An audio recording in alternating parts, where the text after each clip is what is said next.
right, what do you got? I think I can prove to a judge that both of these men had the mens rea. What the hell is a mens rea? It's a legal term the lawyers use. It just means the intention to commit a crime.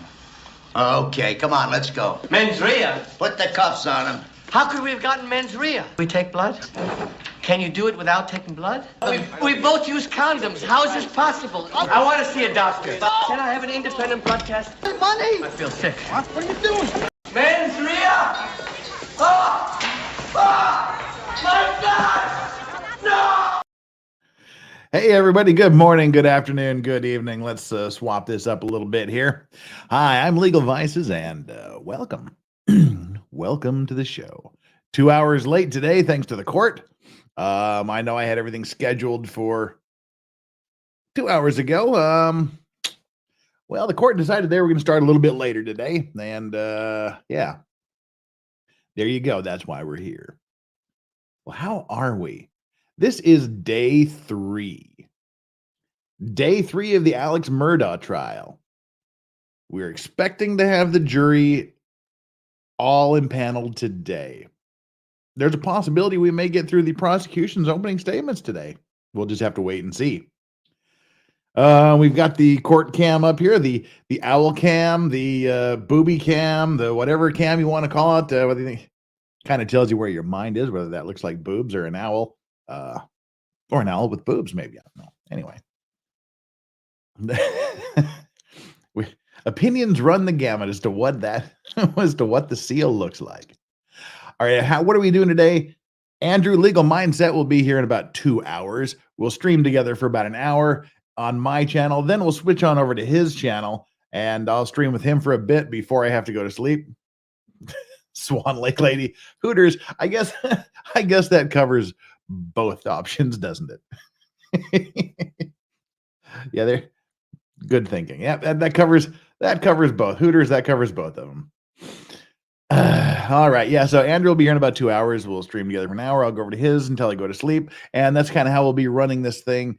Ordinarily, I'll be taking the morning sessions and he'll be taking the afternoon sessions. But apparently there is no differentiation between the two today. They're starting at 11 and I don't know what kind of breaks they're going to take or what's going to go on, but I think they're just going to plow on through and get as much of the jury selection done as possible, as quickly as possible, and see if there's time left for the opening statements.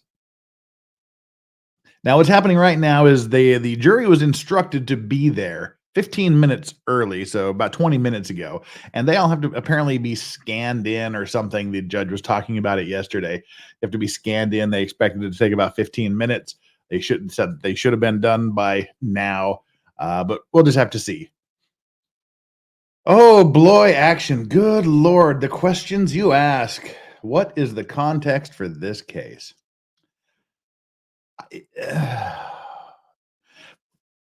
The long and short of this case is guy's accused of deleting his wife and son. But that opens up a whole new can of worms. While they were investigating the murder, they uncovered about 102 other financial crimes, drug crimes. So there's all kinds of money fraud, money laundering, embezzlement. He's allegedly stole about $8.5 million from his law firm's fund and from clients and other people. It involves the mysterious death of a housekeeper maid that slipped and fell on his property and died. His son got drunk allegedly in a boating accident that took the life of another young lady. There's hints of a hit and run accident 6 years ago, and to cover up all of this, he allegedly paid his cousin to kill him, to do a drive-by shooting of him. But his cousin screwed up, only grazed his head. The whole deal with that is he knew everything was collapsing and he wanted to make sure his surviving son, he only killed 2 of his 3 family members. So he wanted his surviving son to get a $10 million insurance settlement, but it had a non-suicide clause, which is if you have an insurance policy with a no suicide clause and you commit suicide, it doesn't pay out. Which is interesting because somebody was mentioning to me I can't remember who it was. Somebody was mentioning to me in Twitter that he actually didn't have to do that and he's admitted to that. We don't even have to say allegedly to that one. Uh, he didn't have to do that because his insurance policy had a 2-year non-suicide clause, and he arranged for his own murder more than 2 years after the insurance was taken out. So whether he deleted himself or not, the insurance would have paid out. So essentially, he paid his cousin to blast him in the back of the head for no reason whatsoever. So there you go. That is not an easy question to answer. But but what we're looking at here is the deletion of his wife and son.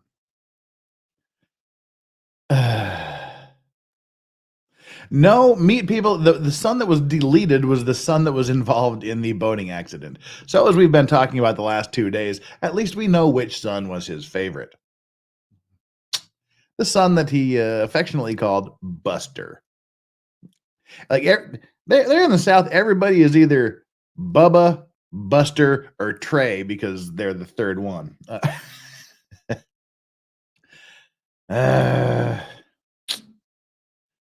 All right, well this is such a deep dive, this case. Kind of feeling distraught. I did kind of when I wear like the same hat 2 days in a row, I sort of feel like I'm wearing my underwear for multiple days. But forgot to get a new hat and wasn't enough time. Had to start the show, so I just reached for the hat that was closest. But hopefully tomorrow or the next day, I should have my new replacement hat to replace the one that Yoda ate. So, new hat alert. Should be getting a new one from Miller Hats in Texas. All right, while we wait for something to happen here in court, let's do a little bit of housekeeping. Hopefully not a housekeeping where I'm involved in a slip and fall accident and pass away, and my homeowner, I convinced the children to make a claim against my homeowner's policy, and then I pocket the $4 million from that policy and never give it to you, as was alleged to have occurred in this case. Some housekeeping. Where to start with the housekeeping? Let's just do like a quick rundown of what's coming up. Tomorrow, I'll be doing my usual Thursday O.J. Simpson day. O.J. Simpson trials. We're looking back at some of the highlights of that to let you see the amazing defense work that was done with F. Lee Bailey, Barry Scheck, and perhaps others. We got a lot of Scheck left.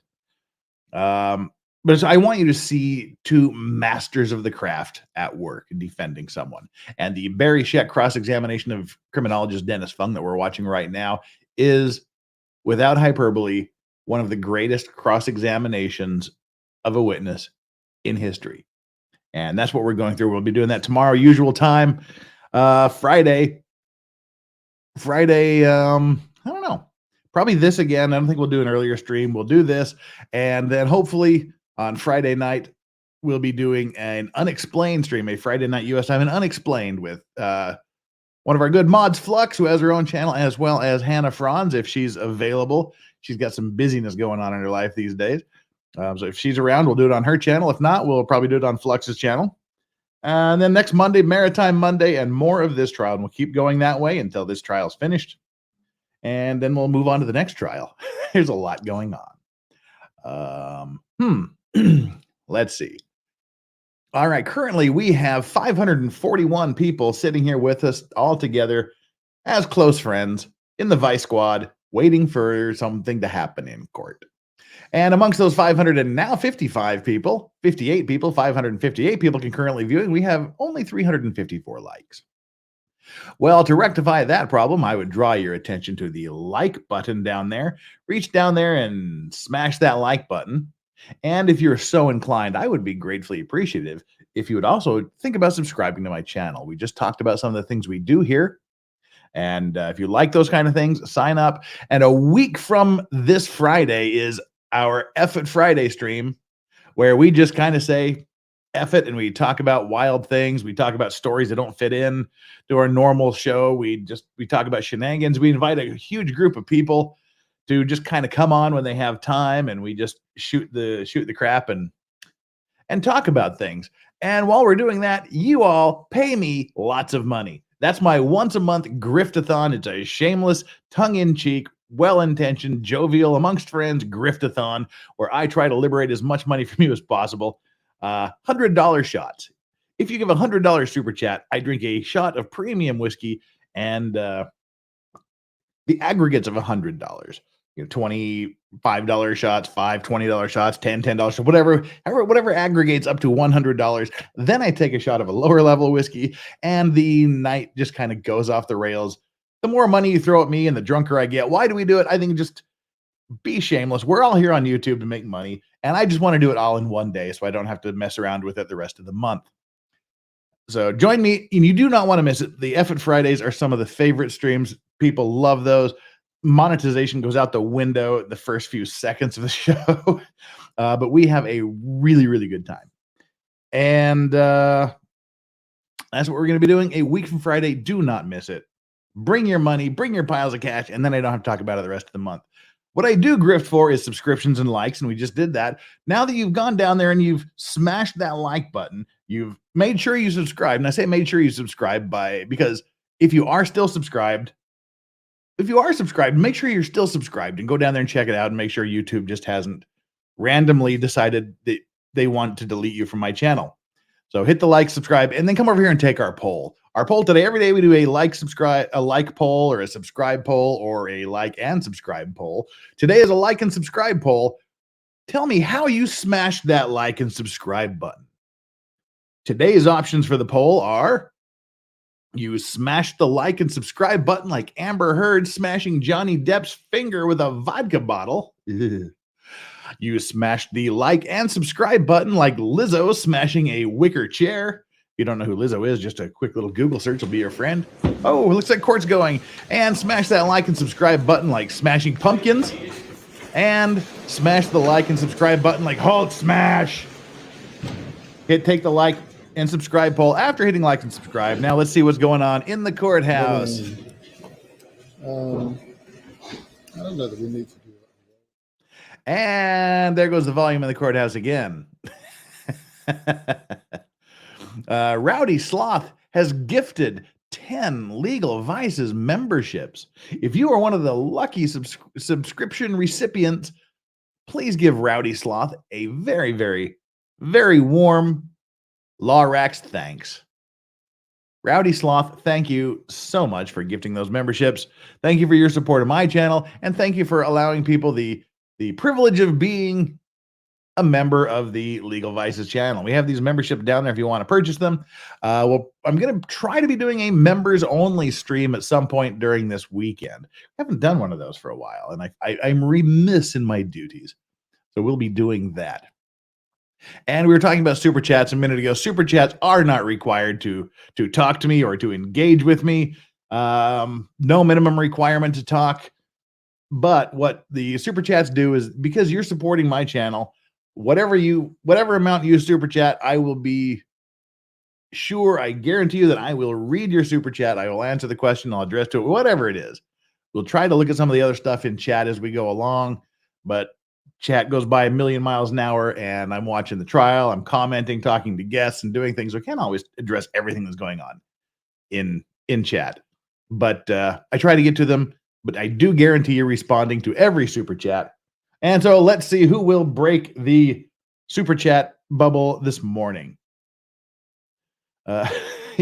Eva Torres says, I'm sorry, Jeff. I have you muted because I'm working, but I like saying hi to these cool people. Hi, cool people, and hi, Eva, but you can't hear me because you have me muted. I did notice one thing here. Lowlands Angie said, I would love for Jeff to do vlogs from Korea, just walking and talking and showing the surroundings. Well, I do that. I do that occasionally.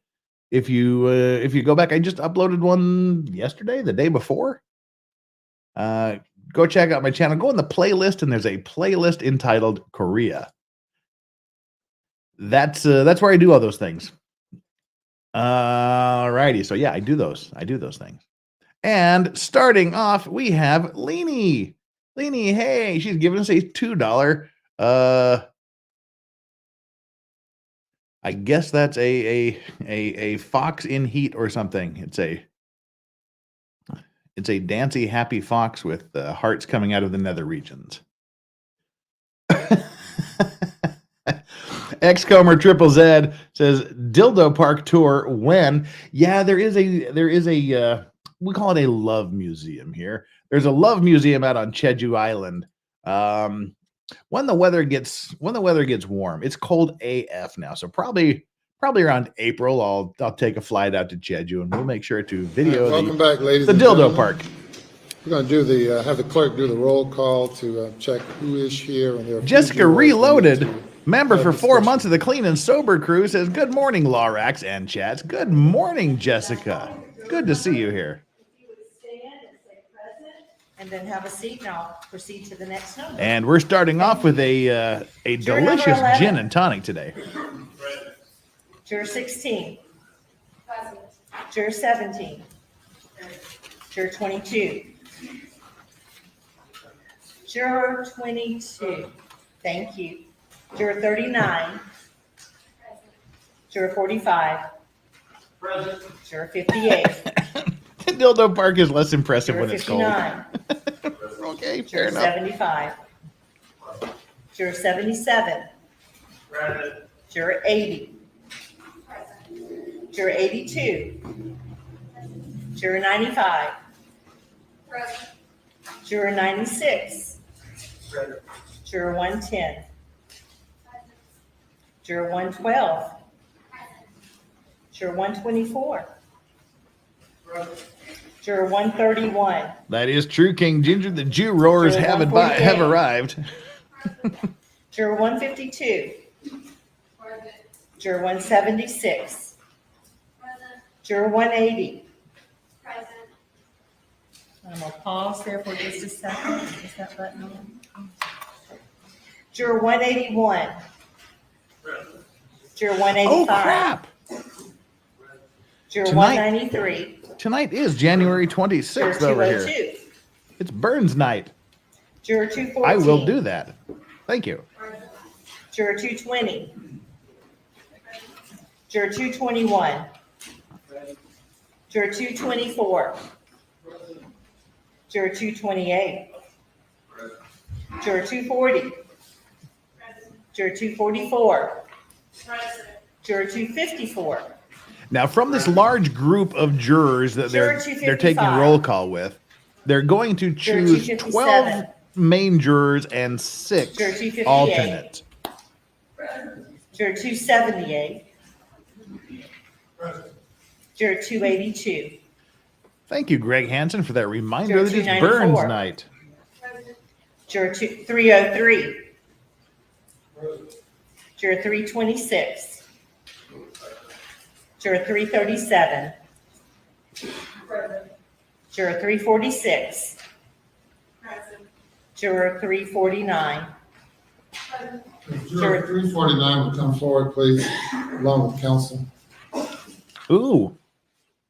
They're asking for one of the jurors. Juror 650 and juror 729. 349, 650, and 729. And we'll speak there individually. Yeah.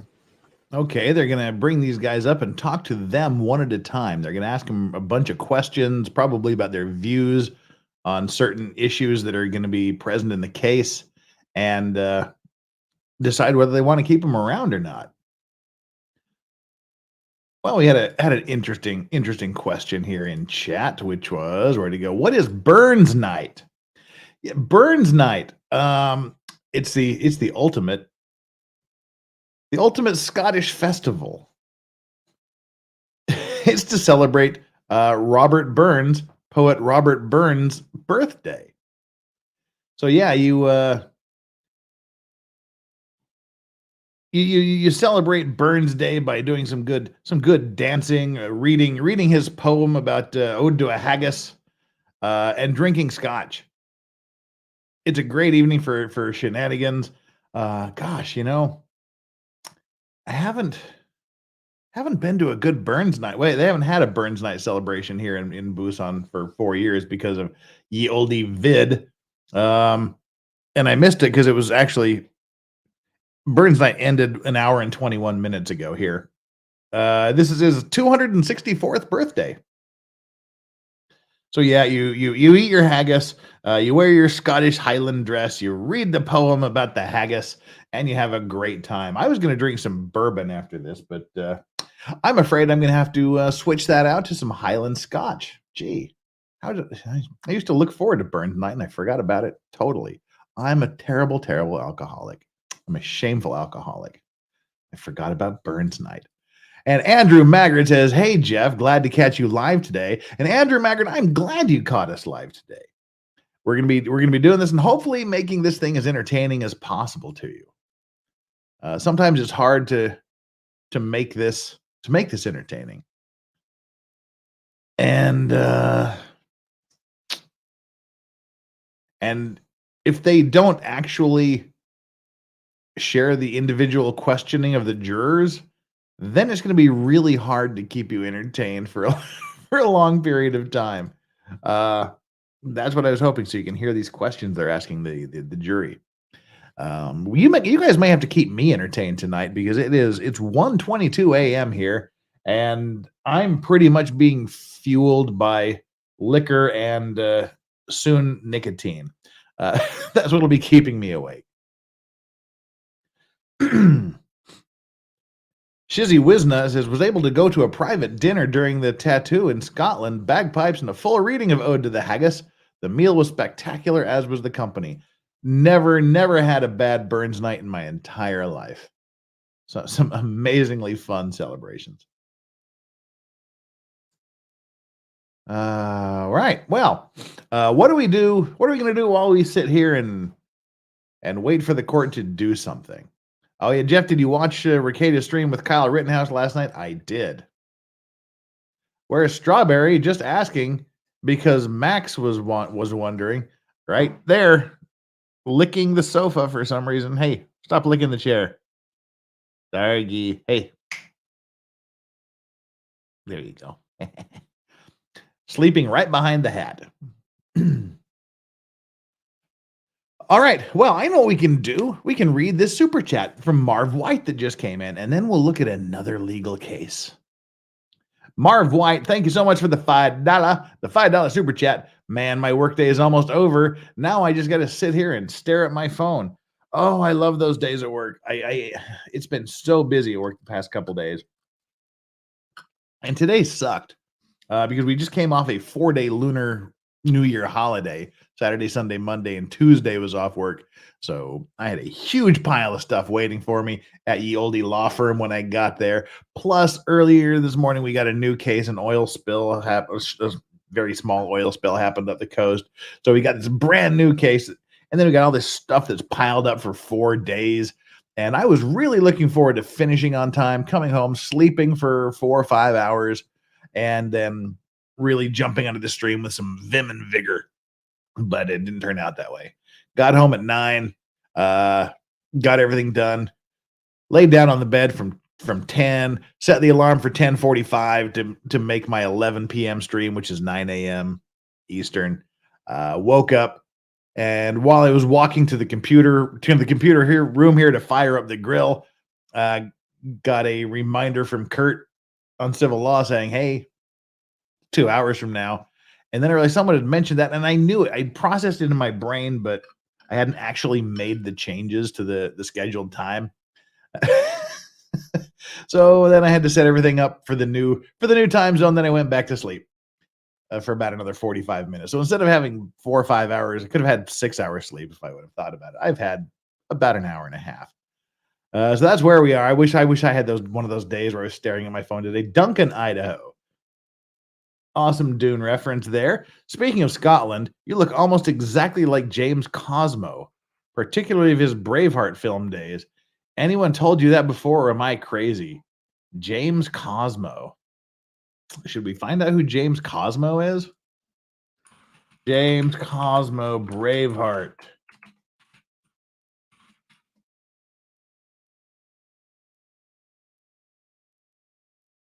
Oh.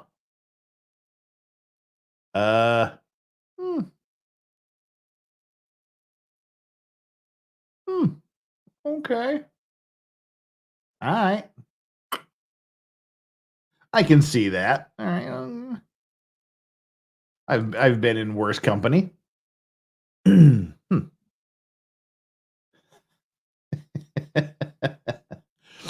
Oh no. Oh, your question. See, I told you I read anything that comes in. Xcomer Triple Z says favorite non-dog Korean meal. I like simple Korean meals. Like like the sushi rolls, the California rolls, kimbap it's called here, or bibimbap, which is rice and some mixed vegetables. Some simple noodle dishes like jjolmyeon. Jjolmyeon is essentially just like cold noodles with a ton of spicy like pepper sauce, like with vinegars. It's like gochujang is the hot spicy Korean red pepper paste, but they mix it with vinegar and it's called chochang. And it's just like noodles with a bunch of super hot spicy chochang, some sliced up cucumbers, and a little bit of lettuce and some onions. You just mix it up. It's so good. I like simple foods where you can identify all of the flavors. And bulgogi's. I'm not a. I wish Koreans would cook their meat differently. They just torch it to death. But yeah, I like the simple dish like bibimbap. They make some good ramens too. Flux. Oh, eek, my stomach would revolt at spice. Yeah, Korea's not going to be your place then because everything is spicy here. Have you missed anything interesting? No, Dragon's Treasure Tea, you have not. The court invited some jurors to come forward and then they went radio silent. So that's where we are. Waiting to see what's happening with these jurors they're calling forward. Are you the only American at your law firm, Legal Vices? I am the only American lawyer in the entire city of Busan. The entire city with 5 million people if you count the outskirts and the suburbs. Yeah, I'm the only guy in town. There's a couple of Korean lawyers that studied abroad, but I'm kind of it. There's quite a few foreign lawyers in Seoul, but I might even be the only foreign lawyer like that works for a Korean firm outside of Seoul. Kind of got a corner on that market. Kimchi, kimchi is not really a food. Kimchi is just like oxygen here. There's so many different kinds of kimchi, and quite a few of them are really good. There's some that I just can't eat. But yeah, kimchi is not really considered a food. It's like furniture. It's just there. Flux, what the hell is wrong with you? Are you a left-handed wiper or a right-handed wiper? I'm gonna have to look at revising this. I'll read any super chat policy. I'm assuming you're talking about wiping my face from the food with a napkin. Weirdly, I think how do I wipe my face? Okay, something's on my face. I'm a right-handed face wiper. Flux, what is wrong with you? All right, while we're waiting for the ha ha ha ha. Yes, Flux. Yes, that's what you meant. Kimchi is to Koreans as ranch dressing is to whitey. Pretty much. And for me, it's ketchup. Ketchup literally makes everything taste better. Anything like apple pie tastes better with ketchup. Just kidding about that, but almost anything. My friend's husband is Korean and owns a Korean infusion taco restaurant. It's delicious, but gives me migraines. Wow, a taco gives you migraines.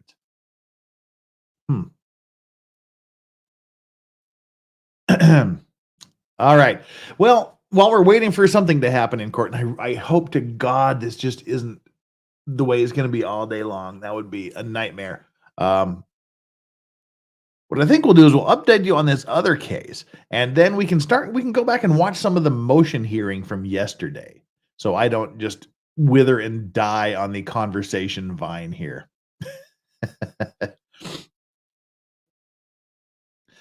Oh, come on, chat. You guys are freaking degenerate. Swan Lake Lady. Flux, I think a stick with a sponge attached to the end might be in the running. It's like the Simpson deal. I wash myself with a rag on a stick. I may or may not have done that. My sister used to make just like mayonnaise sandwiches. Or if she was really feeling it, she'd make like butter and mayonnaise sandwiches, just like bread, a large slather of butter with some mayonnaise on it and another slice of bread. We're all fat. All right, the other case I'm talking about is, of course, the Dumpster Brothers case. We call them the Dumpster Bros. It's the Dumpster Bros case, but they're actually father and son. You've probably seen this where they, it's where the Nick Rekieta, I doubt it, sound bite comes from. There is an update in that case. Are you guys familiar with the Dumpster case? If you're not familiar with the Dumpster case, put a 2 in the chat. 2 if you're not familiar with the Dumpster case. See how much background we have to go in. And while you're putting 2s or letting chat remain silent, I will read Excomers. Also, the toilet museum tour would be nice. Yeah, there is a toilet museum here in a building that's shaped like a toilet. That's way up in the middle of nowhere, Korea. That is actually a pain in the ass, so to speak, to get to. Oh, we've got audio. The court is back. So there's a lot of you that aren't familiar with the Dumpster case. So we'll do the video next time there's a break in the court. Next time there's a moment of quietude. 131 is excused. Okay, one of the jurors is gone. And 349 is excused. They're not going to let us hear the questions they ask them. All right, 351, Okay, they are going to let us hear what they ask them. 358, Cool. 367, Or not. 370, 374, 384, 390, 394, 396, 398, 400, 441, It's like the sexy bingo reader. 460, 400. 470, B7. 474, 482, 508, 518, 522, 524, 528, 530, 533, 534, 533.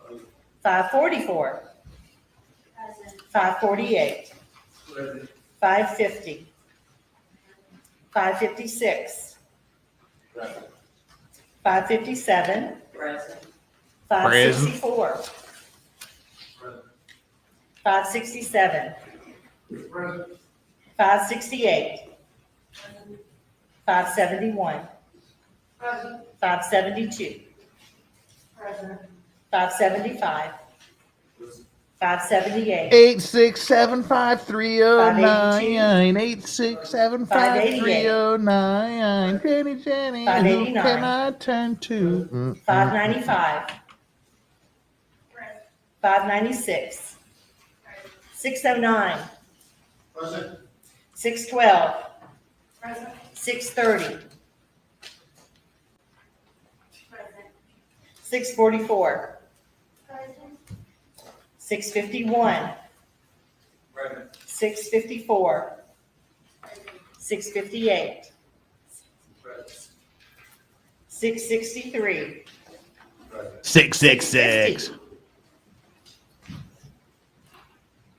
650, Juror 650, wake up. 650. thank you, There we go.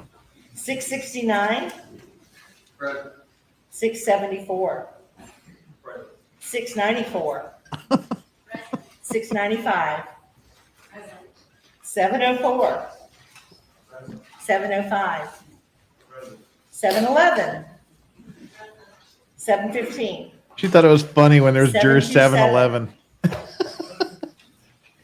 711. 729, 730, 732, Fun fact, yes. 741, 752. 781. 784. Thank you. Last page. 785. 799. 803. 808. 810. 816. 816. Pretty sure you're in here. 816. 816. Thank you. 826. 845. Hey, for all 800 of you that are watching this now, bless you all for 856. being here. Glad to have you. 864. 886. 887. 893.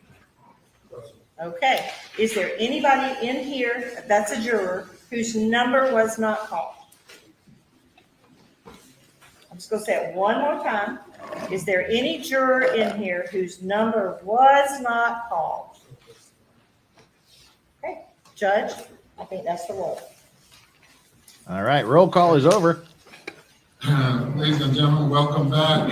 We have all of you back this morning, and out of the number of you that are here, we're going to whittle the number down to 80. 80. Then we will further inquire and then prepare to select the jury from that group. Wow. Want to know now, however, whether there are any jurors out there who The Jew roars. believe that you cannot serve for whatever reason. If you They've already believe asked you this cannot question. serve, please stand. All right, ma'am, tell me your juror number. 294.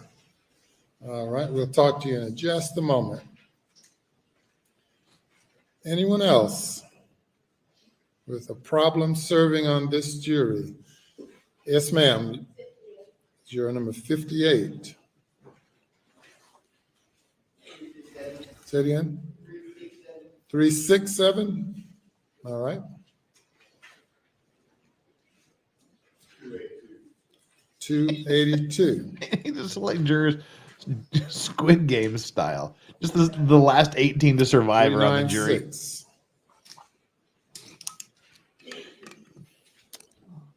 All right, we'll speak to all of you in a moment. Are there any jurors who today are Take a shot every time he says Jew roars. COVID-related symptoms, such as shortness Cheers to of the breath, Jew roars. any other physical problems that might indicate that you may have COVID or may have been exposed to someone with COVID? Yes, ma'am. Tell me your juror number. 202. And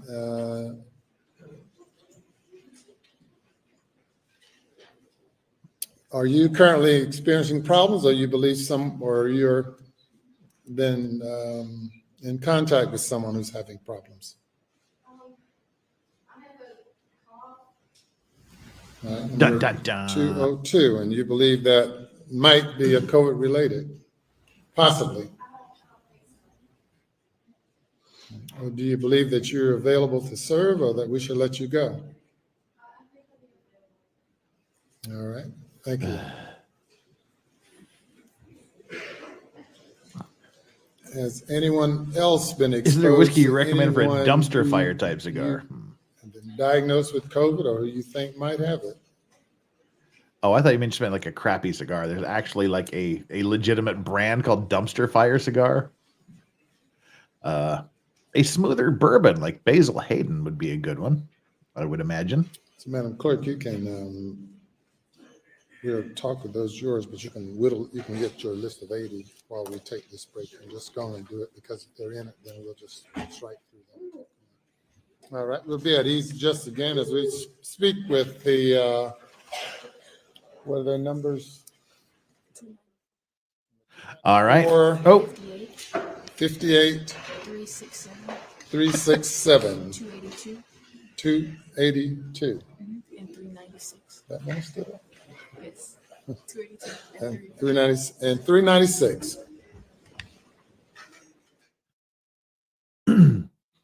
anything heavily peated. Now, see, I didn't know there was like an actual brand of cigar called Dumpster Fire. I meant like what kind of bourbon goes with a really crappy cigar? Wow, peat and cigars are an interesting thing, like a peaty Scotch. It's interesting because it depends. Sometimes a peaty Scotch will really ruin your cigar. It'll just totally delete any flavor of your cigar. But sometimes it brings out some really fascinating flavors, and vice versa. Sometimes a cigar can ruin your whiskey, and you really need to be careful. Why are we watching yesterday's stream, Vices? Yeah, but this is a different level of because now see, they're asking the jurors, they're asking these small group of jurors some really important questions right now. What those questions are, we don't know, but these are the additional questions to get rid of them or keep them. This is where the lawyers can look at their initial juror questionnaire and ask them specific questions about their answers, and they give specific answers, and they determine whether to keep them there or not. So, I guess we just get to entertain ourselves during these little breaks. And like I said, we'd entertain ourselves with the Dumpster Brothers. Again, they're father and son. Let's see. How am I going to do this to make sure we don't miss anything exciting from the trial? I will keep that window open. Just take it off the screen. And we will bring up the dumpster video. This is the dumpster video. It's actually, I said, their father and son. It's an argument between a man named Aaron Howard, 30. The guy was only 37. I thought he was older than that. Between a guy, Aaron Howard, and his neighbors, John Miller, 67, and his son, Michael Miller, 37, on September 1st, 2018. This trial started the same day as the trial we're watching now. We would be streaming this one, but they decided not to televise it. In Abilene, Texas, concerning a mattress in an alley. It was captured on the cell phone by Howard's common law wife. It ain't his legal wife, it's his common law wife. They weren't legally married, but he's got himself a common law wife. They've boyfriend, girlfriend that live together long enough and meet the basic requirements that they don't need the government to step in and tell them they're married. They're common law wives. It's his common law wife, Kara Box. Howard was shot and the Millers were charged with murder. Literally, a dude was shot over a mattress in a dumpster in Abilene, Texas. Hey, it's Michelle. Michelle is here. Where'd you go, Michelle? I see we have a reference to Michelle Cavernos being here. She is our resident Jew roar. I'm still waiting for. I told her to make me an audio file of her roaring, so every time he said Jew roar, we could play her roaring, but haven't got that audio file yet. So, all right, this is the video. I'm assuming monetization is no longer going to be an option as soon as we play this video. Hopefully YouTube will allow it, but the chances are really slim.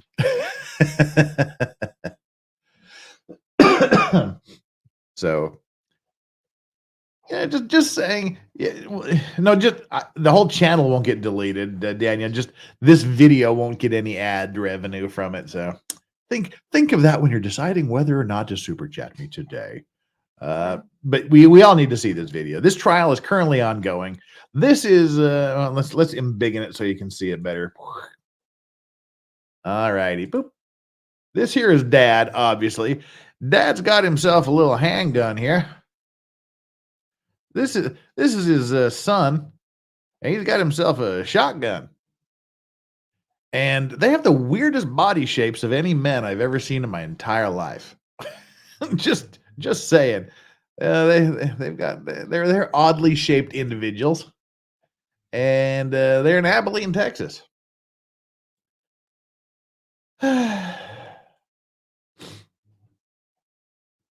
Yeah, they got some moves going. Winter Soldier. Where Weeble Wobbles. Yeah, there are Weebles and Winter Soldier. Nice moves. Yeah, nice moves on those guys. All right, here we go.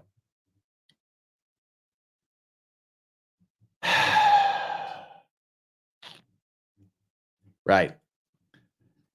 This is a legitimate thing in Texas, Abilene, Texas, in 2018. All right, how about if we have some volume here? That would help, wouldn't it? That volume button is so small. All right. Back again. Oh, we can't do the arrow back. We just have to manually. God, this control thing is so damn small. I'm going to have to make this really super big just so that I can latch onto the this here. Warning, this video contains obscene language and graphic content. Warning, warning, warning. All right, there we go. Now we can hit play. Men can be pregnant.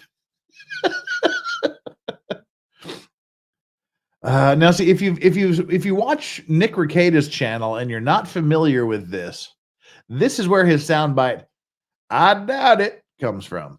Here we go. Going to jail. No, I'm not. Yes, you are. Hold him, motherfucker. I'm right fucking here. You already.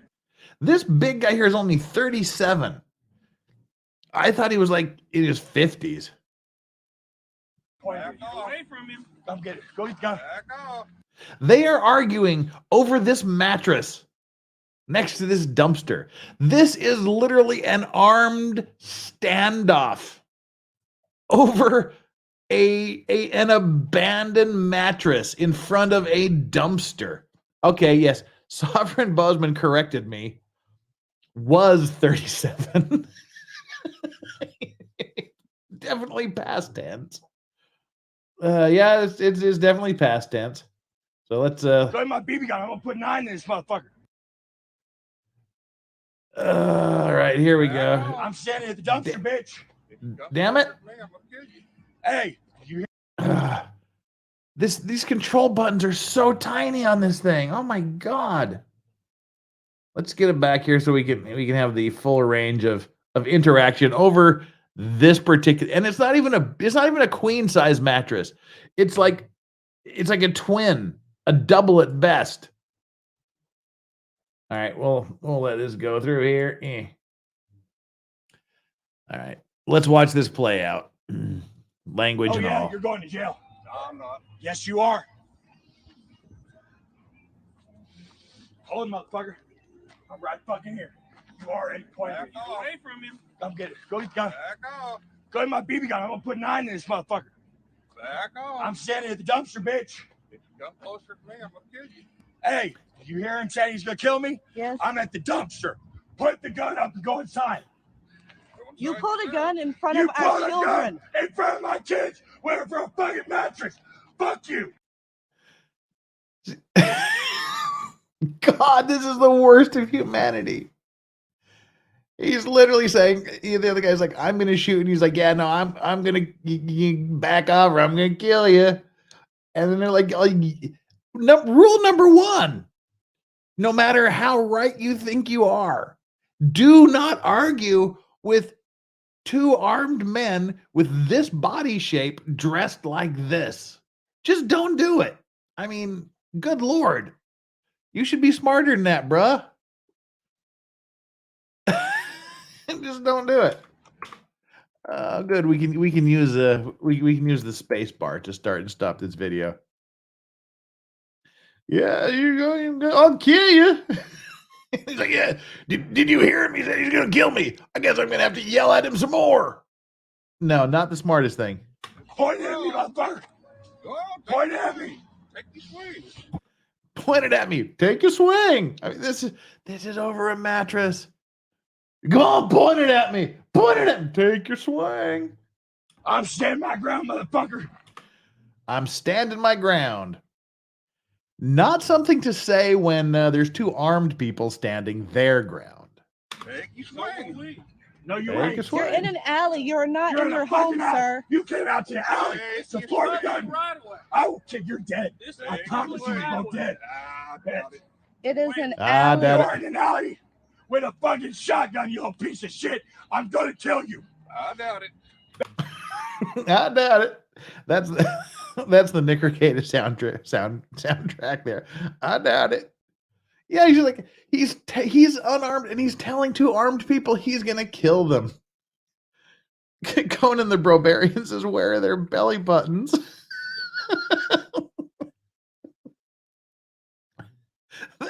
That's an international mystery. I doubt it. You used to live 2 blocks from this location? Oh my God. I'm sorry. All right. Anyway, I'm going to kill you. I doubt it. First of all, if you're going to show this video to the cops, you might want to stop yelling. Oh no! I don't give a fuck. I will fucking kill you. You pulled a gun from my kid. Not going well. You have this large gentleman enraged screaming, "I'm going to kill you! I'm going to kill you!" to a guy with gun going, "Yeah, I doubt it." Back off. He's telling him, back off. You pull that gun one more time before I'm taking it out with a bullet through your head. You point that gun one more time, I'll take it away from you. I think that I'll pull it out of you and put a bullet in your head. No, you bet. Point it at me. Take a swing. Point it at me. Go ahead. Point it at me. Take your swing. Point Take that your swing. motherfucker at me. Go ahead. Take your swing. Point it at me. Take Point it your at swing. me. Back off. Point it at me again. Back off. Point it at me again. Back off. You're a dead man. I doubt it. No, I don't give a fuck what the cops say. I don't care what the cops don't say either. Don't tell you back up. You're a bitch, and I'm gonna kill you too. You're a bitch, and I'm gonna kill you too.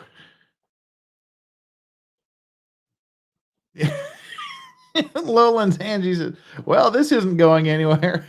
If only that were the case. If only that were the case, this was not going anywhere. So we got this little bit of back and forth going. Cocksucker. Fuck you, you little faggot. Be honest, you're one of my. That to me is my favorite part of the video. F you, you little F word.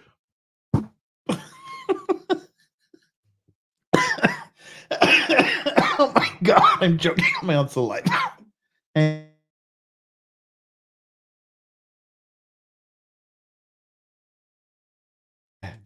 Okay. I just like that. That's my favorite part of this video. Oh God. All right, we have to back that up just a second because I'm a degenerate.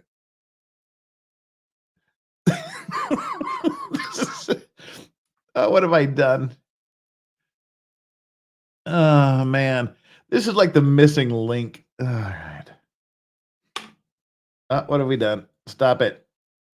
You're a bitch, and I'm gonna kill you too. Cocksucker. Fuck you, you little faggot. Be honest, you're one of my kids, little bitch. Jag off. You're dead. I doubt it. I Better quit threatening. I doubt it. I ain't threatening shit. You walked out the You fucking just door. did. Fuck you, faggot. Fuck you, cocksucker. If you come within 3 foot of me, I'm gonna kill you. Okay, You're not going to shoot my husband. come on. It's what? Shoot me. You're dead. Point it. Point it. Yep.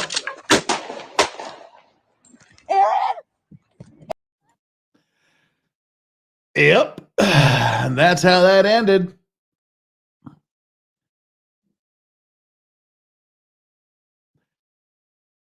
That's literally how that ended. You come within 3 feet of me, I'm gonna kill you. Oh yeah. And he comes within 3 feet of him, and that's how it ended. Unsurprisingly, I blame the wife as the dragon's treasure. It is a truism that a lot of women sign their husbands up for ass kickings they had no part of. But you know, eesh. Just me, Nicole says they need man bras. Yeah.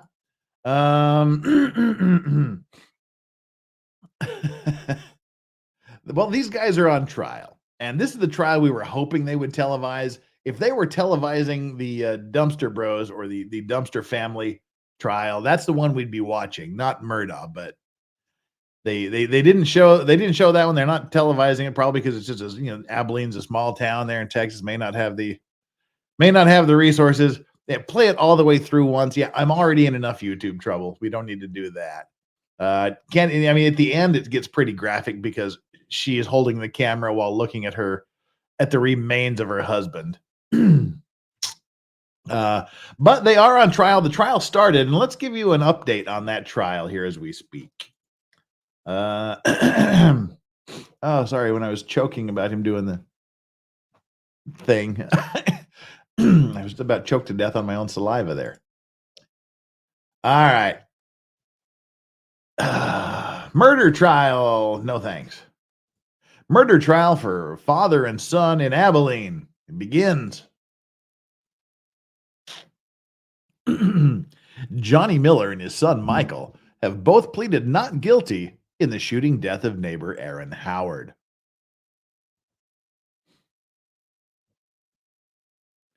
Abilene, that was weird. Abilene, Texas. Opening statements and testimony began Tuesday morning in the murder case of father and son accused of shooting their neighbor to death after a dispute over a box spring. Literally, I mean, for fuck's sakes, an argument over a mattress leads to a shooting. That is the most ghetto, white trash stuff I've ever heard of, literally in my entire life. John Miller and his son Michael Miller are on trial at the Taylor County Courthouse for the September 1, 2018 murder of Aaron Howard in an alleyway on Abilene's Don Juan Street. Oh, God. The street is Don Juan Street. Well, if those two aren't the epitome of Don Juan, I don't know who is. To quote Lunchbox, sometimes you got to take a beating. Lunchbox Binger. Shit. Yeah, Don Juan Street. Let's get back to Don Juan Street. The Millers pleaded not guilty in the case. Don Juan Van Blam. Nice. Oh, God. It looks like a kid's mattress, probably a little bit soiled. Wait, where'd the Don Juan Van Blam? There we go. Bobby Baloney, the Don Juan Van Blam comment. Oh, dear. Now, Eva Torres says, Mac, we just get lazy and everyone is so fat it's easy to blend in. My boyfriend helped a lot with my boyfriend helped with a lot of my help shit and told my ass to lose weight. It worked. Well, good. Oh, God. That alley backs up to a trailer park. Oh, well, I mean, I've never been on Don Juan Street. I've never seen it. But yeah, I somehow I just inherently knew that a trailer park was involved. People that live in houses don't get in arguments over used mattress springs in the back alley next to a dumpster. Oh, shit. All right, back to Don Juan Street. Whoa, what the hell? What the? I'm getting a really loud advertisement in my ear, and I'm not sure what video it's from. It's Law and Crime. Thank you.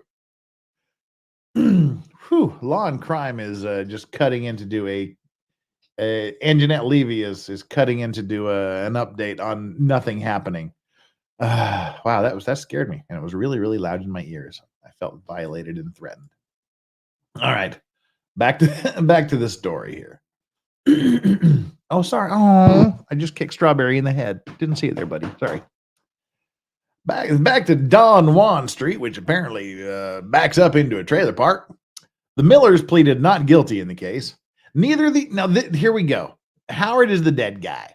Neither the prosecution or the defense argued against the fact that Howard was a man with a, quote, explosive temper.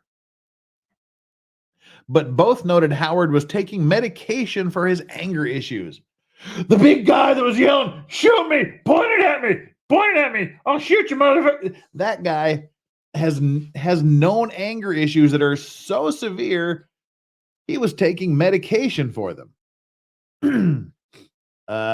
Yeah, like literally even the prosecution is going, yeah, he was, he had some anger issues. He was taking some medication for it. They're not even denying that he was a bit angry. Assistant District Attorney Dan Joyner said Howard had previously threatened a City of Abilene code enforcement officer and a postal worker. So he's got a history of threatening people, including city folks. The code enforcement officer, I'm assuming that means like meter maid or parking attendant or something like that. A code enforcement officer and a postal worker. We will not dispute Aaron had an explosive temper. There's no denying that, Joyner said. Got a bit of a temper issue, he does. He then detailed the morning of Howard's murder, which alleged murder. Come on, West Texas Fox. He then detailed the morning of Howard's death. Let's say that. Come on, Fox. Which started with unloading a trailer of scrap metal to the shooting in the alleyway behind the home Howard shared with several other people. He and his common-law wife share a house with several other people. And somehow they were unloading scrap metal, which led to a shooting over a mattress. This is like the most white thing ever. Oh, God. Wow. So they're dead guy and common law wife living, they're sharing a house with us. What is several other people? Steven Torres says, that's a crack house. Yeah, so that's what I'm thinking. Like, the guy like goes around enforcing parking regulations and things like that, or dog catcher, I don't know. But yeah, it doesn't matter. He threatens people. Dude that lives with his common law wife and several other people in a house. Somehow unloading scrap metal leads to this. Oh my Lord. He then detailed the morning of Howard's murder, which started with the unloading a trailer of scrap metal to the shooting in the alleyway behind the home Howard shared with several other people. Howard had placed a box spring in the dumpster in the alley behind their home, and someone kept removing it. He put it back in the dumpster. Then his roommate, Justin Campbell, and Howard's girlfriend, common law wife, Kara Bach. It's interesting. They unloaded some box springs, and his common law wife's name is Kara Box. Kara Box Montine. Box is box. Interesting. Then heard him tell someone to put it back.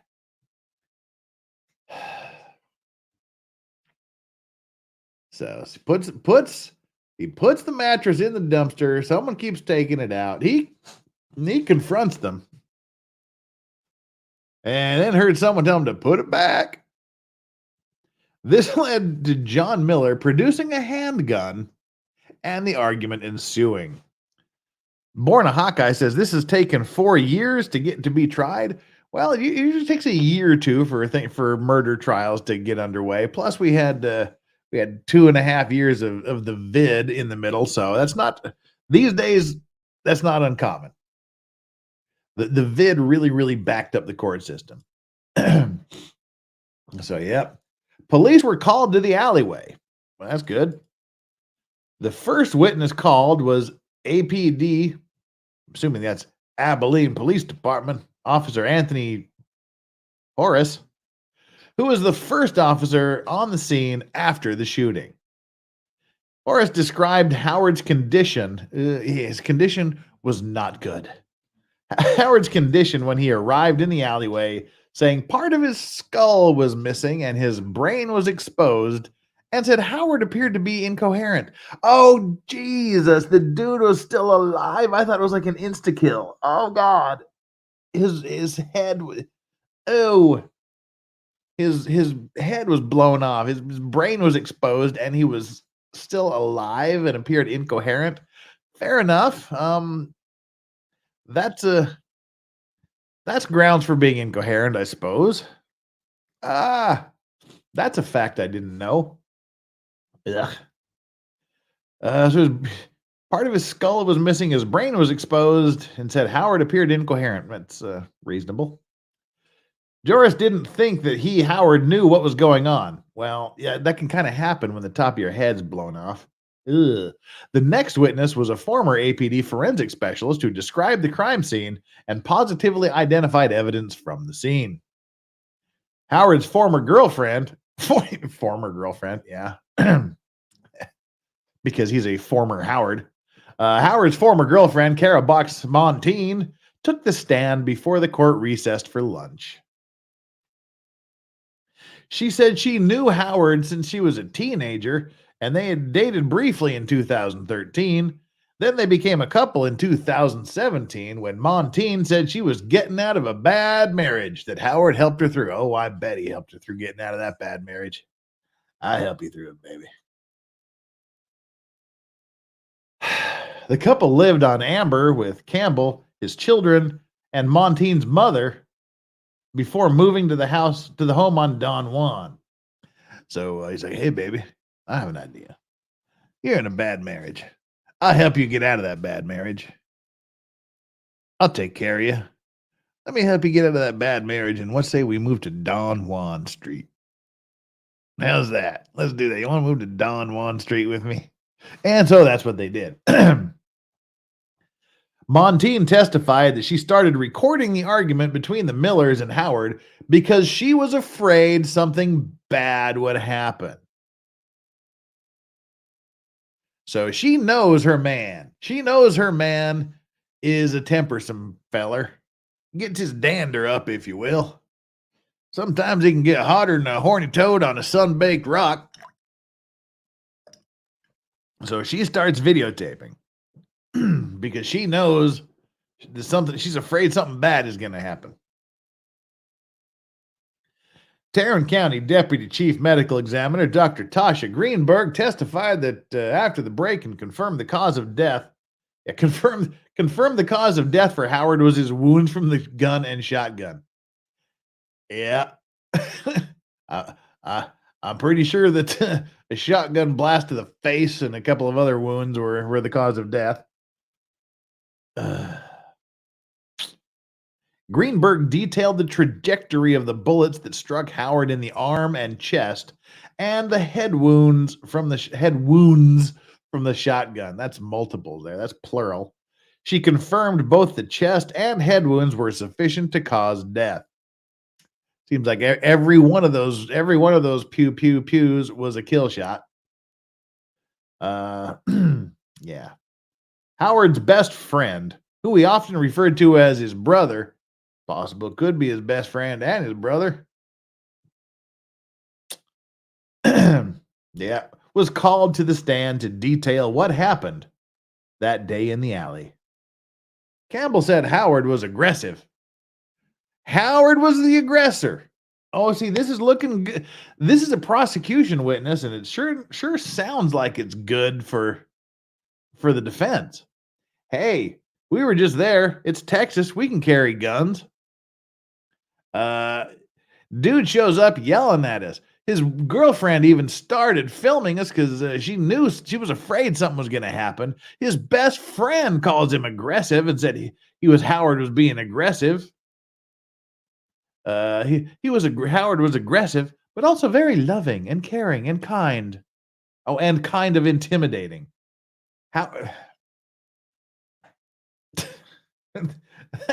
That's an odd way to describe someone.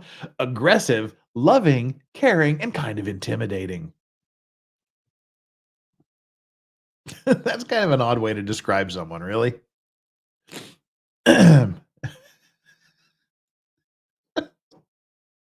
Chat, you guys are killing me. He said that although Howard told him to go get a gun from the house, it wasn't possible because the .38 special that had previously been in the home had been pawned weeks prior.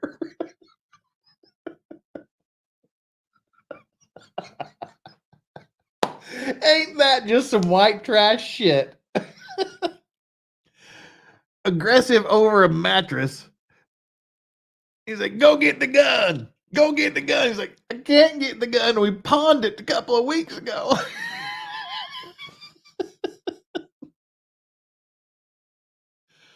Oh, I shouldn't be laughing at poverty, but this is like with a twist. This is like this is a comedy show here. Yeah, seriously, this is like the most redneck you've ever rednecked. And I know rednecks would object to that, but yeah, this is some serious white trash going on. They're arguing over some box springs. He's getting all aggressive. His woman starts filming because she's afraid he's going to get too aggressive and something's going to go wrong. His friend says he's kind of aggressive and intimidating, but loving and kind and caring. And he's like, go get the gun. But he couldn't because it had been pawned weeks prior. Oh, God. That's just the icing on the cake. Well, that's a cherry on top of the icing on the cake. I need to defend myself. We're going to have a good old-fashioned Texas shootout. Go get the gun. Well, I wish we hadn't pawned it for meth a couple weeks ago. Oh, Lord. So Campbell said he was the one who provided Howard with the baseball bat at the Millers that the Miller said he threatened them with in the alley. Yeah, he had a baseball bat. That's when he said, take your swing. Take your swing. Dude had a baseball bat. And to paraphrase Sean Connery from The Untouchables, just like a insert epithet here, bringing a knife to a gunfight. Yeah, just like a Texas white trash trailer park guy to bring a baseball bat to a gunfight. Mm-hmm. That ain't gonna work out for you. Oh, APD Detective Frank Shoemaker, who interviewed Johnny Miller on the day of Howard's death. I'm not going to say the M word because it's not appropriate here. On the day of the deletion, was the final witness of that day. Oh, Lord. In a recorded interview, Johnny Miller told recorded interview? Oh, my Lord. There's an interrogation video out there somewhere. There's some homework for me. Oh, hell yes. That Vice Squad, this is a call to action. The first one of you to find a copy of that interrogation video wins absolutely nothing other than my sincere praise. Oh, Lord, I want to see this video. Oh, I want that video. Vice Squad assemble. We need to find that. We need to find that video because in a recorded interview, Johnny Miller told Shoemaker he found an old mattress by his back gate and moved it more than once. On September. Oh, so he didn't want the mattress. He wanted the mattress away from his back gate. I thought they were fighting over possession of the mattress. No, they were trying to get rid of it. On September 1, 2018, Miller said Howard came out into the alley whooping and hollering about the box spring. He was just a whooping and a hollering. Now, if you're a big old aggressive guy, just don't go whooping and a hollering around somebody with lots of firearms. Miller told Shoemaker he told Howard multiple times to stop getting near me. He very clearly said that. Even going so far as to say, you come within 3 feet of me, I'm going to blast you. And then he, Dragon's Treasure said he's got the video. Oh. Oh my. Okay. Wait, we've got to.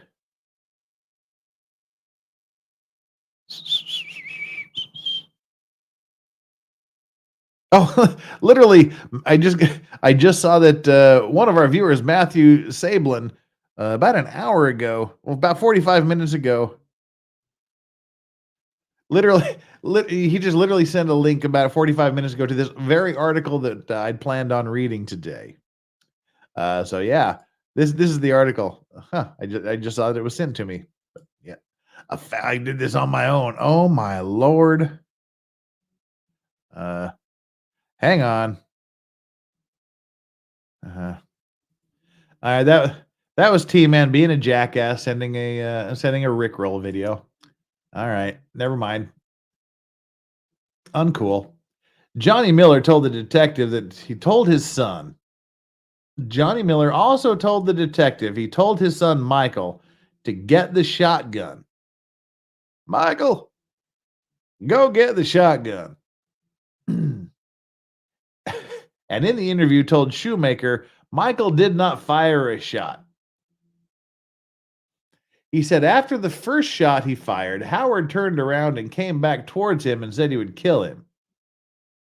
He stopped shooting because his gun jammed, he said. Okay, so they're saying they're saying he was never shotgunned and it was just a handgun. I don't know. I think I saw the son take a shot there. I have to go back and watch that. I thought they both started shooting. Said he stopped shooting because the gun jammed. At one point in the interview, Johnny Miller asked Shoemaker about Howard's condition. It wasn't until later in the interview that he was informed that Howard was dead and he would be charged with murder. When asked why he told Michael to bring the shotgun out, Miller said it was in case Aaron overpowered him. He referenced recent cataract surgery and not wanting to damage the repair. I was afraid this big giant mofo that was looming over me, I was afraid he'd start swanging at me and it'd damage my cataract surgery. Okay. He had cataract surgery and he didn't want to damage the repair by getting his ass whooped by a big giant man 20 years younger than him. When you're dealing with this old boy, when you're dealing with this old boy, you don't just deal with him without a face-to-face confrontation, Miller said. Shoemaker asked him why he didn't call the police. I don't remember phone numbers and I don't call 911. Wow.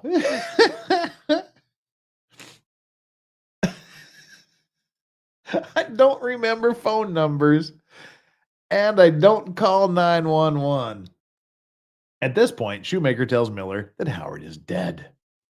Well, I'm sorry he's dead. I'm sorry for his family.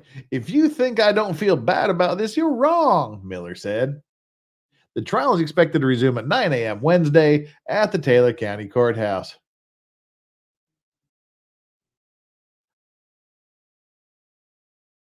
How long is it? It's like, no, this is... This cell phone video was released in September of 2018.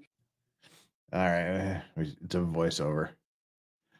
Oh, Lord. Wow.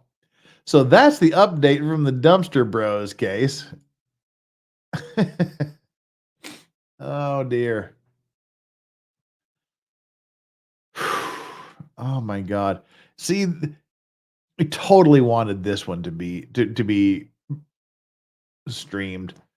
Who wouldn't want to be watching the Dumpster Bros murder trial right now? They've already started. Jessica Reloaded says, where'd he go? Jessica Reloaded says he has man titties. Yeah, he does. Them new cataracts cost money. All right, we got a bunch of super chats here. Let's make sure I got them all. Grimm's Bar, hey, what's up, brother? Grimm's Bar says dueling bed Joes. Where are we at here? Hang on. Nope. Law and Crime is still giving their review of the nothingness that's happened today. So Grimm's Bar, thank you so much for dueling bed Joes. And see, I always thought that they were arguing over possession of the mattress, not that it was just blocking his gate and whatnot.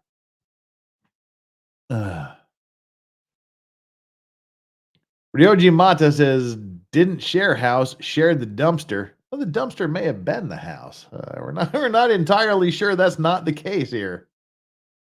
Dragon's Treasure is sending $5 in repentance for just the sending the Rickroll video. Flux. Technically, it was 3 years ago with the vid.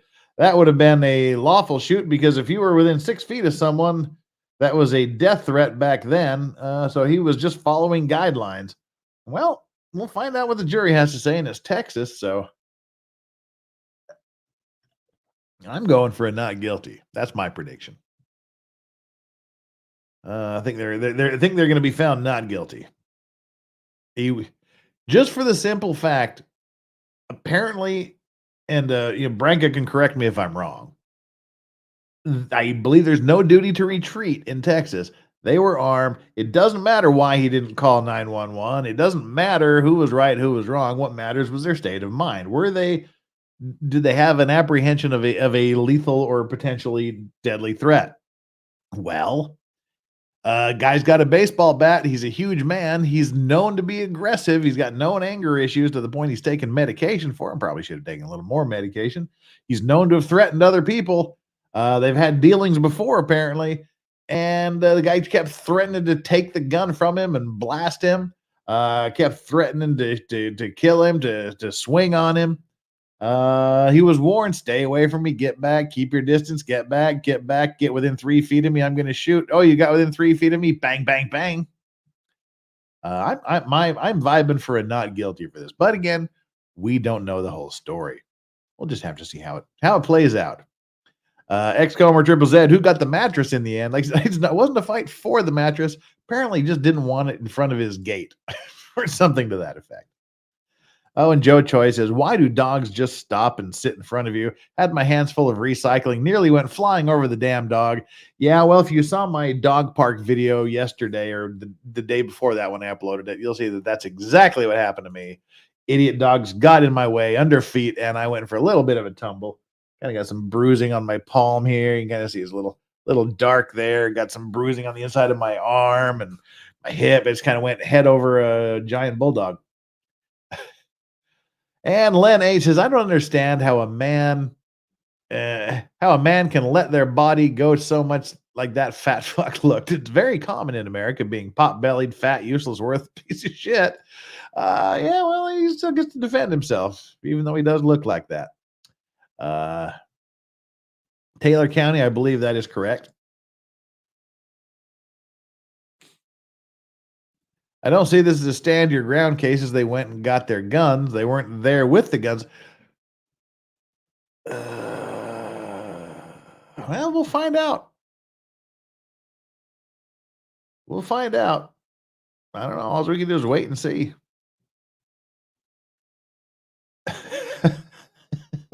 Poor fur babies. They got tripped over. It's poor me. What? Dyer Morales, what is wrong with you? What is wrong with you?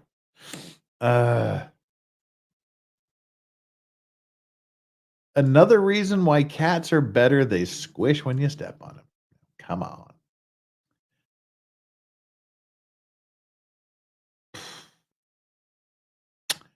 All right. Well, we're still waiting to see there's still literally nothing going on in the Great Texas thing here. We're an hour and 23 minutes into this, so let's do our 1 hour grift. This isn't a stand your ground case, says the Dragon's Treasure. This is a take your mattress case. I think you've poured enough, Jeff. I haven't poured anything. Just had one gin tonic and then one little shot here.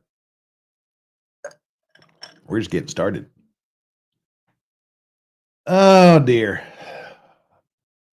Let's do our midstream checkup here. We usually do these like once an hour. We check the status of our like and subscribe. We got 942 people here concurrently right now as we speak. So welcome to all 900 and 920 of you now. 9 of you left. 920 concurrent viewers and 832 likes. That's a really good number. Thank you for that. That's deeply appreciated. We've got 993 votes. Again, how do we have 100 more votes about hitting the like button than have actually hit the like button? You're supposed to, The number of likes should be equal to or less than the number of people that have taken. Wait. The number of poll takers should be equal to or less than the number of people who have actually hit the like button. So, but now we've got 150 more people have voted about hitting the like button than have actually hit the like button. Shame on you people. Some of you are cheating. But anyhow, wait a minute. Do we have that? We read that. 912 concurrent viewers, 862 likes. Let's check up on the like poll. Make sure you hit that like button. Make sure you hit the subscribe button if you're not already subscribed. And if you are already subscribed, please just double check to make sure you're still subscribed. And if not, please resubscribe. Coming in fourth place in our poll, smash the like and subscribe button like the Smashing Pumpkins. Great group. If you know, you know. Coming in third place with 23% of the vote, smash the like and subscribe button like Hulk Smash. Somehow I expected that to be number one. It's number 3. Smash the like and subscribe button like Lizzo smashing a wicker chair. Was 28% of the vote, and currently leading the like and subscribe poll with 37% of the vote. Smash the like and subscribe button like Amber Heard smashing Depp's finger with a vodka bottle. If you want to participate in the poll, please hit the like button and make sure you're subscribed and then take the poll. There you go. All right. Well.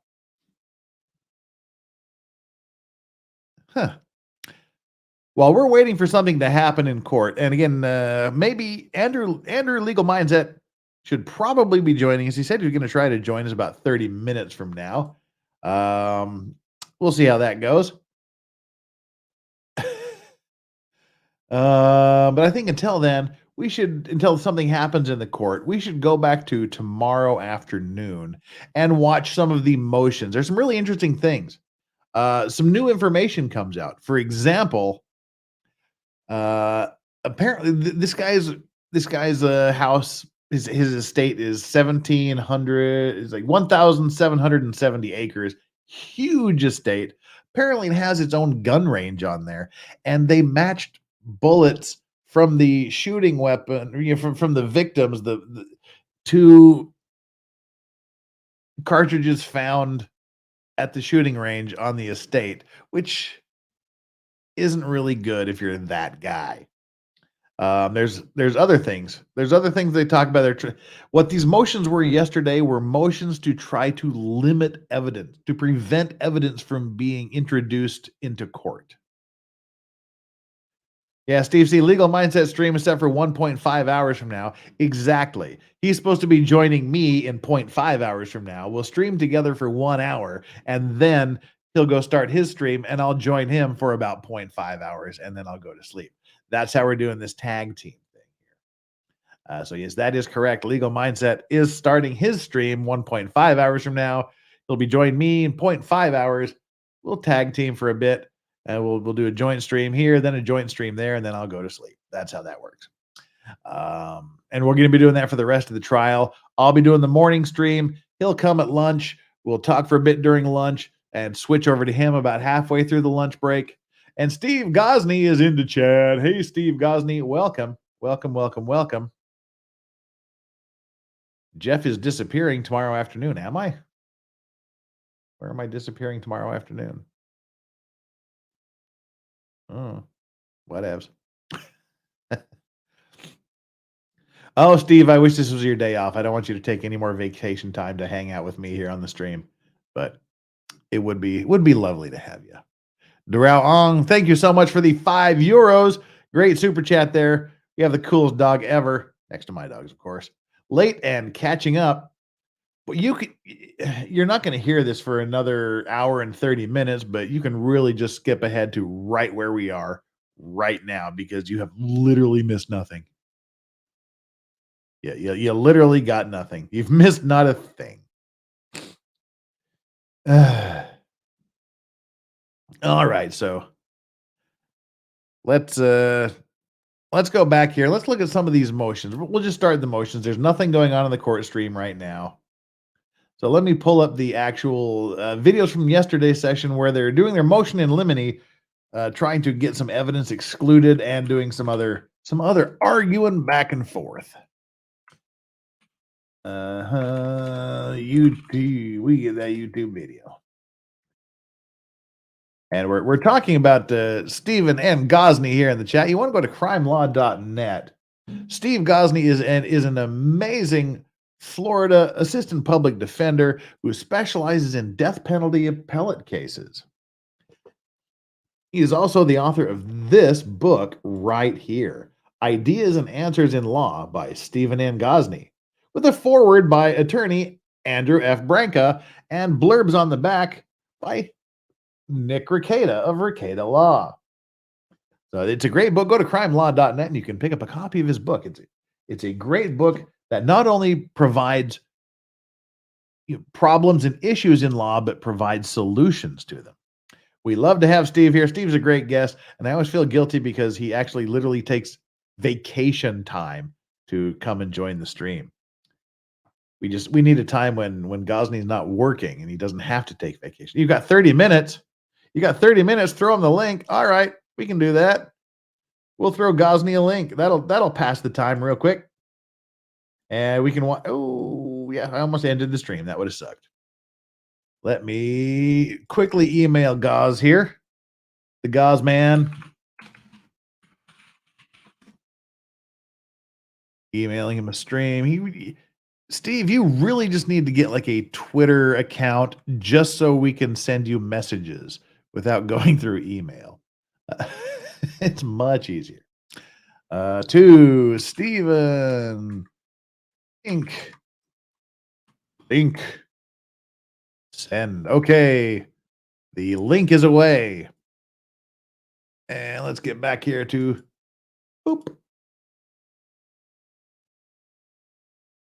the law and crime. Oh, someone left me a nasty comment on one of my videos I just saw. Old video. Law and crime. Bring it on up. Bring it on up to the side. Oh, I heard a Gosney click. Let me click this here.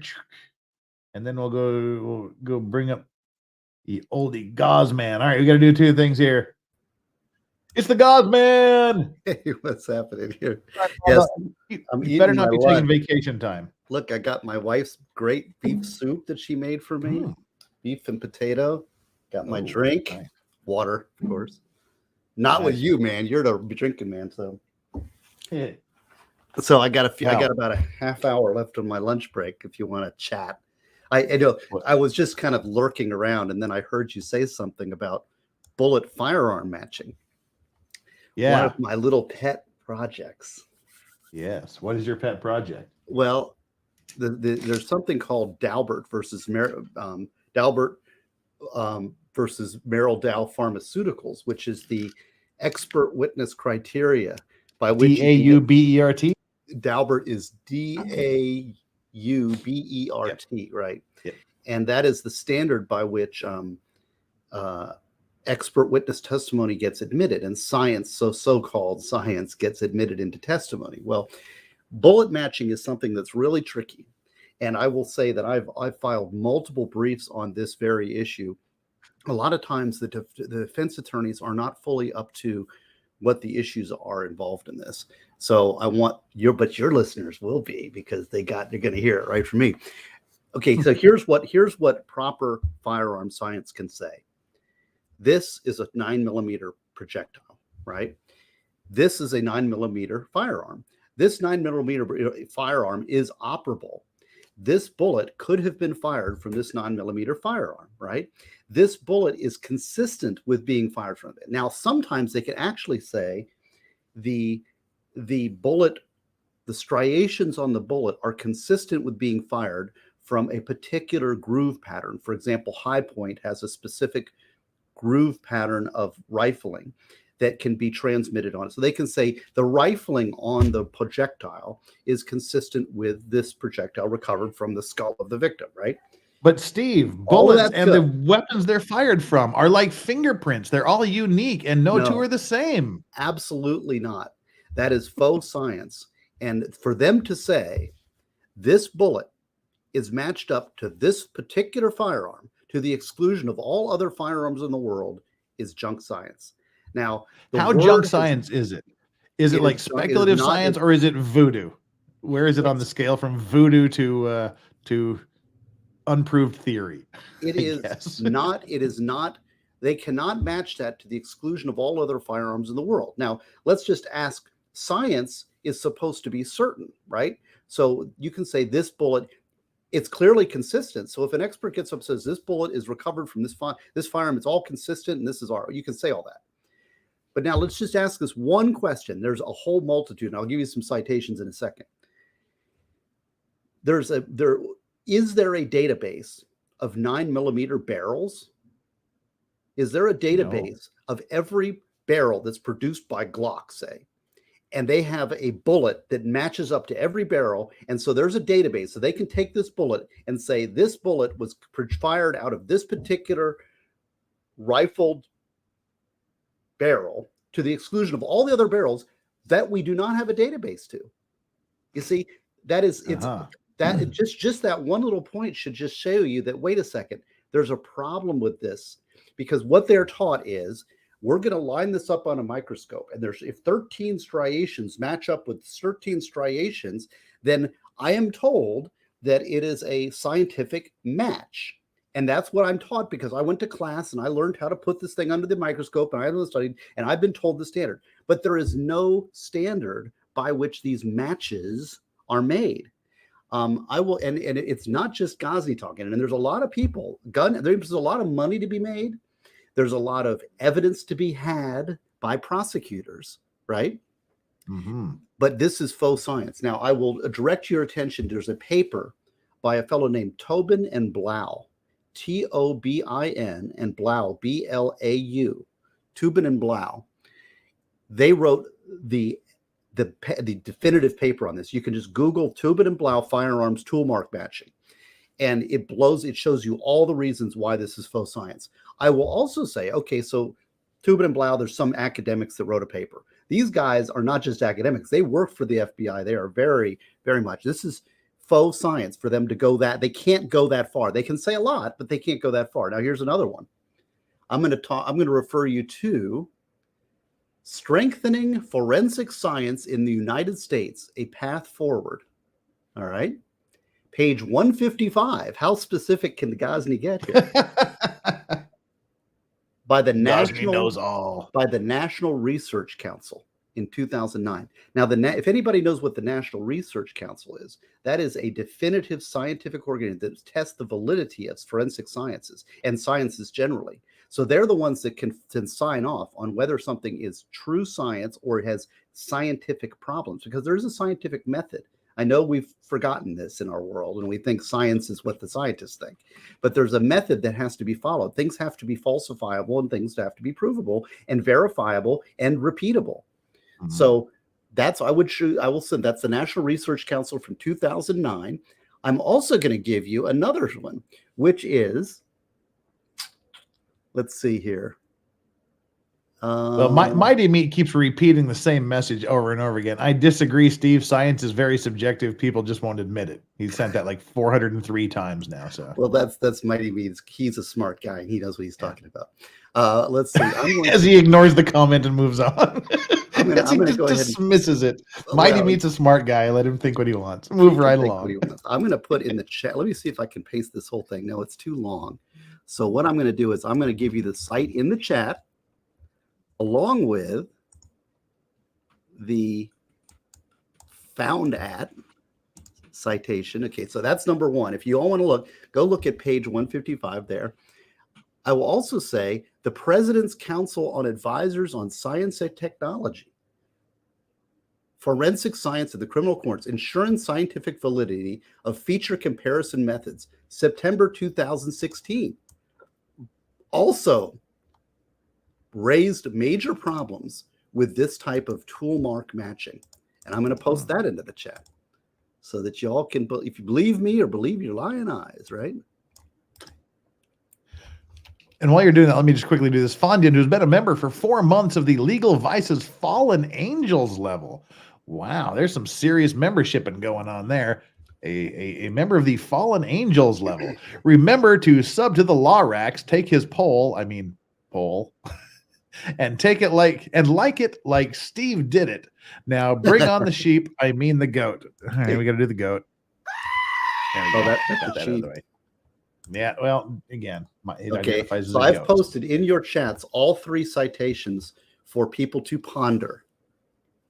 Okay, and I will just say, okay, now I am saying that bullet matching to a particular firearm, to the exclusion of all other firearms in the world, is faux science. All right, it's incumbent upon the person who is promoting that science to overcome the objections. The burden is on the person promoting these sciences to show that they are true and scientifically valid, not on me to disprove them. All right. So that's the point. I want to make sure the burden is on there. But I will say that these authorities and the research, and also I have some bit of expertise on guns. Just think about if you're having questions, say, Ghazni, you're so wrong. Think about the question. The question is there a database of all barrels somewhere? And the answer is no. So if that's true, then they can't match it. I will also refer you to Chris Fabricant, who is the Innocence Project, and he has let me pull it up real quick. And while he's doing that, I have a super chat here to read, I think. Junk Science. Oh, he's back. This is a fellow named Chris Fabricant, and he is the Innocence Project director.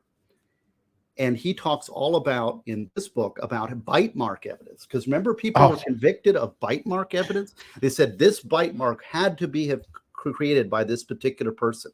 They convicted a person, sent somebody to prison for 35 years based on the match of his bite mark. Okay, this person was exonerated. See, look at this. Here's the crime scene photos. See there? See the bite marks? And they took the guy's imprint.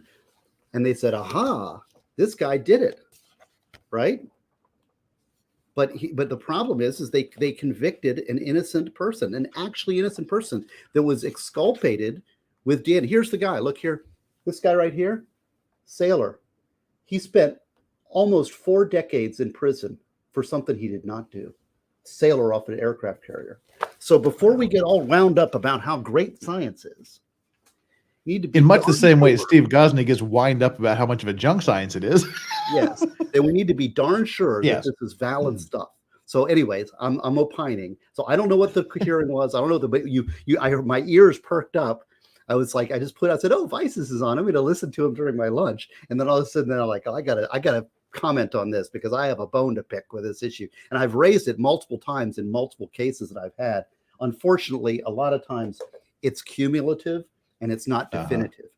But the thing is somebody's going to get convicted wrongfully for this junk science. Like if you've got, eyewitnesses and videos and everything else, and then they say, and the bullet matches, well, it's going to be, like just a wash, right? That's what a lot of times happens in my cases. Or the defense attorney doesn't preserve it below, doesn't know to object to that science or that faux science, right? So it just gets in and then it's not preserved for appeal. But the problem is somebody's going to get convicted with this junk science. So they need to really be careful. I mean, this is something that prosecutors need to be on top of. And the thing is that usually it's good enough. Their expert can come in and says, the 38 caliber revolver on his bullet, it has 2 shots were fired, right? There's 2 shell casings in the revolver. 2 shots were in the chest of the guy. It's a 38 caliber. It's a 38 caliber. I mean, usually that's enough. You don't need to say, and it's a match. And when we say that, it's not scientific. Anyways, I'm just, and I haven't found my knife. So Steve may still have done everything. You're starting to annoy me, Chad. I'm gonna. Denton Addison says is dropping $5 to say Steve is a national treasure and wonderful presence on stream. Also to ask if he's lost weight recently. He looks great. Thank you, boy. This makes me so happy. This is why I come on here for my lunch. I got to keep an eye on my lunch. I still got 15 minutes. No, I don't. Not that I know of. I don't know. And Loretta Silver member says, I know nothing about this case. Was a shotgun used? Well, there's two separate weapons used. His wife was deleted by a rifle, and his son was deleted by a shotgun. Okay. Yeah, Legendary Race says, finally was able to change my super chat amount for my text to go through. Assume everything I said the last 2 days was funny. Okay, thanks. You do have the best chat. I finished my lunch. I just have an extra 15 minutes. So awesome. I was listening in the background as I was eating lunch. I'm like, oh, I'm going to, this is like so happy time. And we agitated you, did we? No, that's happy. You kidding? That's me in my happy state. I enjoy that. Let's see here. Where's the motions? I'm kind of bringing up the motion video. We can start it, and you can provide commentary for the next 15 minutes if you don't mind. See how smart your chat is, Jim Satala. Yes, Jim's a smart guy. Okay, he's a smart guy. This is a very good question. See, this is the way. If you want to prove this thing to be scientifically valid, I think what they could do is they could take 100 Glocks and 100 or 100 9mm of any kind. Let's just say Glock 17s. If they took 100 Glock 17s, fired them into barrels, double blind tested them, and they said, okay, we're going to match these particular projectiles to these particular thing by an independent outside agency. Okay, that's the kind of thing that I want to see. But no such study has ever been done. The studies that have been done are internal only, and there's no double blind testing. Hey, Flux. So yeah, the thing is there are some characteristics can be determined from projectiles. Like I said, I was amazed because there is particular, like High Point, I think has the reverse rifling in their barrels. But actually firearms change from shot to shot. If you shoot 7 shots, that changes the dynamic characteristics of the barrel just through wear and erosion. So this is very, very junk science. I just got to really be careful with this. And I'm sure that, well, I'm not sure, but I'm suspecting that it's a Daubert motion. And the defense is seeking to exclude the matching terminology from the testimony, if I was to guess. And that is a proper objection and should be sustained and would be an appellate issue if it wasn't buried by tons of other evidence, which I don't know if it is or not. So. All right. Well, we've got the, in other words, fire a bullet from 2 identical pistols, make and model the striations on the bullets will match each other. Right. Well, that's the question. They're saying this tool mark advocates say that they can match a particular bullet recovered to a particular firearm to the exclusion of all other firearms in the world. And I'm saying that is not scientific. That can't be done. Because what they're saying is, have you ever seen a Glock production line? Do you know the amount of barrels that are produced? And that's just one manufacturer. If it's not Daubert, Darcy says it's not Daubert. If it's not Daubert, it's probably the Fry test, F-R-Y. And it's actually because Florida just moved to, I'm not sure how, it's a good question. They don't have Daubert in that state, but they can still rely on it to make arguments. Well, you should still seek to exclude it as non-scientific evidence. Well, let's bring up some of this and see where we go with it in the next 10 minutes you got here. Share the screen. Is this the screen we want? This is the screen we want. Is that right, Mr. So here's the yes, sir. That's correct. Yeah. Yes, sir. Live? No, this is from yesterday. Oh, I was just going to give you the Fry test. If it is a Fry state, the Fry test is Fry versus the United States. They're from 1923. Expert opinion based on a scientific technique is admissible only where the technique is generally accepted as reliable in the relevant scientific community.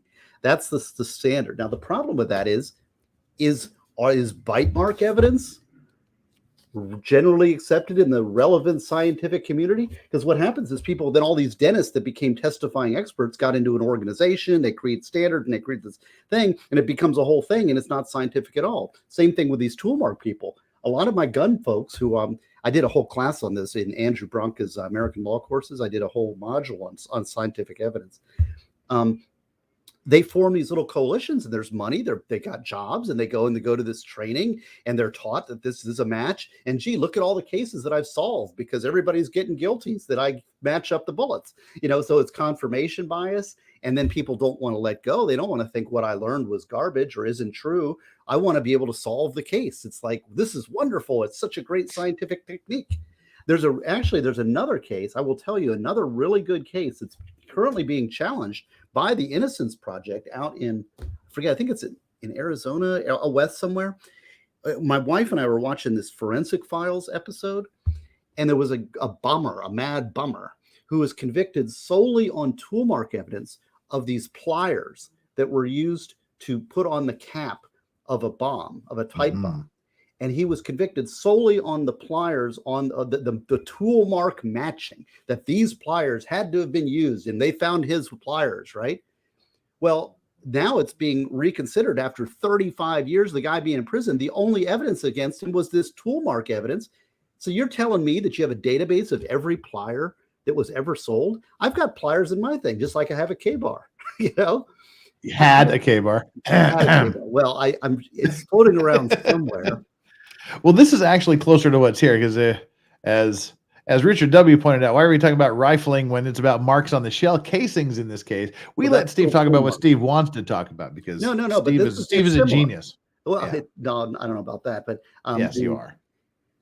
Well, regardless, the tool mark, the bullet, the shell casing is similar predicates. Okay, that is, and this is again, the theory is that you have a semi-automatic firearm or even a revolver, but let's say semi-automatic, that has a striker that strikes the primer and it ejects the shell casing, and that the shell casing ejection pin, or what does he call that? The ejector creates a particular striation that is unique to that particular ejector, to the exclusion of all other ejectors in the world, and we can match the shell casing to the ejected.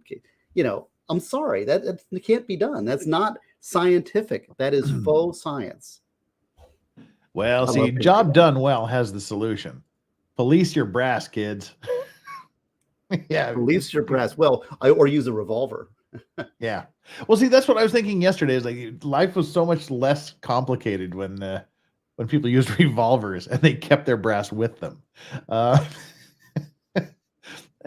God. Anyway, we have one more super chat here. How much time do you got left? Like 5 minutes or less? 5 minutes. Yeah, 8 minutes. All right. Well, 8 minutes. All right, top of the hour. Legendary Racing, your K-bar isn't floating around anywhere. It sank likely in some lake in Idaho. It's possible, this is the thing. You need to find that quickly.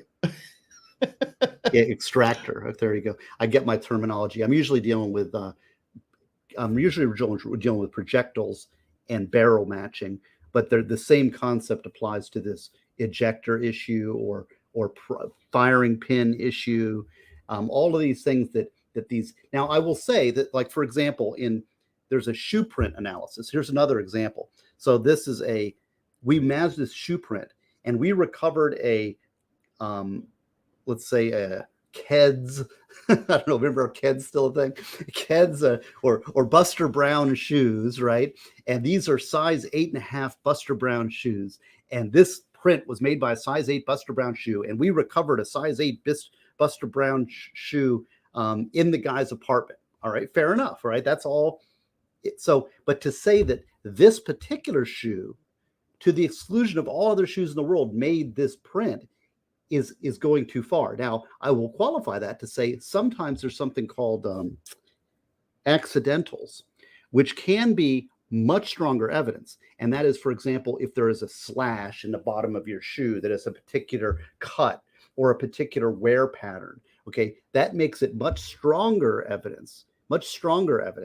And to say that we can, but see, that is the kind of evidence that's very powerful. But to say to the exclusion of all other in the world is impossible because we don't have a database. However, that's the type of accidental stuff that can be very damning. And I've had cases with this particular fact pattern in it. And the thing is, when the prosecutors do it right, they they get the conviction, and they don't need that extra little bit of science says he did it. I mean, that's anyways, I'm just talking now. Yeah. What else is happening? I probably need to get going if you don't have any more questions, but I wanted to jump on and say my piece there. Lastly, really quickly here, Brittany Wills says, Jeff, please look up the Pennsylvania snow removal dispute turned deletion video. Why do people delete each other over these ridiculous things? I would love to hear your thoughts. Have an amazing night. Well, we may have enough time to do that. Seems like literally nothing is happening in court at the moment. Gee, Steve, well, we didn't get to actually review any of these motions in limine with you, but we certainly have a good background for watching when you said through it. Firearm matching, and there's a hearing. This is what I would suspect, and this is what I would. Your ears perk up. My ears perked up. I was like, "Oh, there's one of my favorite issues. I love that issue." And I teach our trial division to be aware of this stuff. Well, this is the thing. Within a reasonable degree of certainty is different than this is a complete and absolute match. Right. Exactly. And that's why even with DNA evidence, you can say it's 1 in 14 trillion. There's still 1 in 14 trillion. It could be. Well, and actually, for example, the accidentals on the shoes, they could probably testify to this particular statement within a reasonable degree of certainty is, I think, a good statement on, say, an accidental in a shoe. I don't think they can say that with tool mark evidence. I don't think that's a scientifically valid thing that has not been independently tested. And you need to go to do you want me? I'll put it in private chat if you want. I can put in the stuff again if you want to. I've got, I have stuff kind of at my fingertips on this because we get questions from our trial division, and I'm like, oh, well, this is my little go-to, right?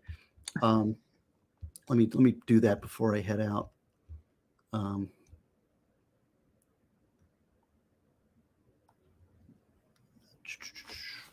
I'm sorry. Go do what you got.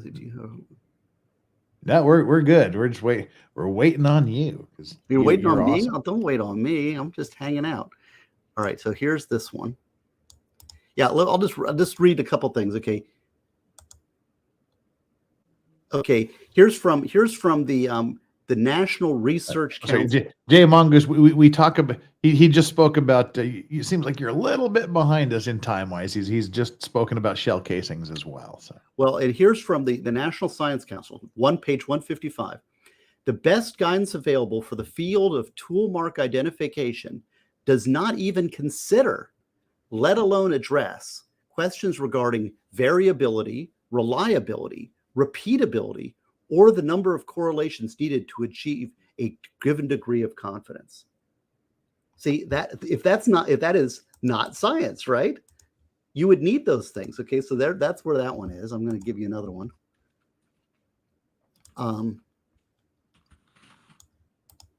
Here it is. Firearms analysis currently falls short of the criteria for foundational validity because there is only a single appropriately designed study to measure validity and estimate reliability. How about that quote? That's from the President's Council on Science, which I just posted. And here's Tubin and Blau. Listen to this quote. We've heard about them recently. The forensic practice of firearm tool marks identification rests on a currently indefensible conceptual foundation of discernible uniqueness. So there's that one too. So with that, my friend, I will bid you adieu. My computer's still down, man. We may be off on Friday. I don't know. Well, we're here. We're here if you have time. You're always welcome. I know. I thank you for letting me in. It's so nice. The chat's always so nice. Thank you, chatters. Oh, yes. Buy the book. Give it to your friends. Crimelaw.net. Only available from me. Not available from all those big corporate sites like Amazon and Barnes & Noble. Only from me personally. And see, I even use it as my little reference tool. There's my little earwig here. So I was like, that's how good this book is. The author uses it for his own reference purposes. Well, that's why I wrote it. Because it's these issues come up. Because these issues come up all the time. And I'm like, I got this for example, like this firearms matching. I mean, I would write a chapter on that, but it's already been done by these other fellows, which this is much more valid than just Ghazi talking. So I like when I say something, I want it to be a genuine contribution to the world and not just like copying somebody else's work, right? Every episode of Gaz Talk is a contribution to the world. We appreciate you being here, Steve. Well, thank you all. And thank you. Good to see you, Jeff. And we'll see you later. Have a good day. Thanks for popping in. Always appreciated. All right. The Gaz. The gauze man has left the building. We're all a little bit sad when the gauze departs. It's like the Monty Python skit about who was it? About Sir Oscar Wilde. You remind me of a jam donut. Your arrival brings us pleasure, and your departure leaves us wanting more. All right. Well, let's see. Let me check in real quickly here with the trial. All right. The law and crime folks have stopped doing their review of nothing, and we've gone back to the Hooters logo. Whether there's boobs or an owl, we've just decided to call it Hooters. The Hooters seal is still up on the wall, which means they could be coming back at any point in time. So until they come back, let's watch some of this motion trial here from yesterday to see what they're trying to exclude, what and who they are trying to exclude. They want an entire witness gone in this case. Let's go. Fine. Your Honor, there's a couple of states motions. Just wow, to that mention sounds real really quick, loud I think, to me. That the same issue should. All right, let me know. Let me know if that is as loud to you. That is just thundering in my ears. How was that like really super loud compared to me? I need to know how the balance was on that because I can. Okay, so it was really loud for everybody. Okay, it sounds like at least to one of you. All right, everyone says loud. That has never been a problem. We're usually boosting the courtroom volume up to like 600%. So all right, let's bring the volume down and go ahead here. Play because these are God really more dang. trial issues. There was a motion in limine to exclude evidence related to third-party guilt. As Your Honor, All right, how's that sound, everybody? How's the balance between me and the there court? are long-standing Is law it in good? South Carolina that precludes the defendant from going into conjectural inferences of third-party guilt unless they meet the standard, which of course means that. God damn it. All right, as soon as we started, they came back. Hang on. Oh, Lord. Literally as soon as I pushed play, this happened. They're calling jurors' numbers again. Jurors' numbers again. What say you for the state?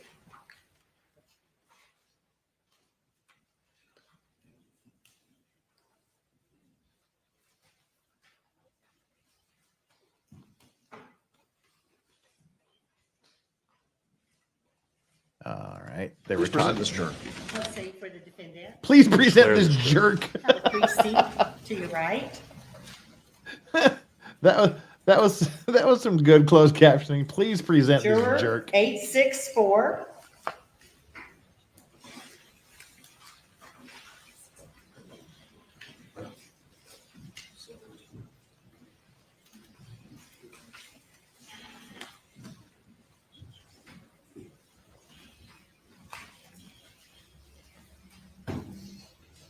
All right. Please present this jerk. What say you for the defendant?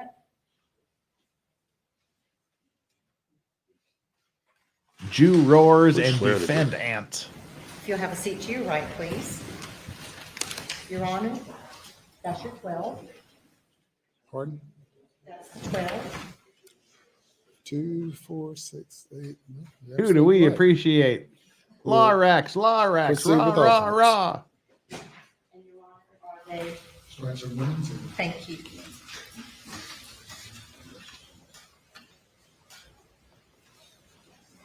Juror 278.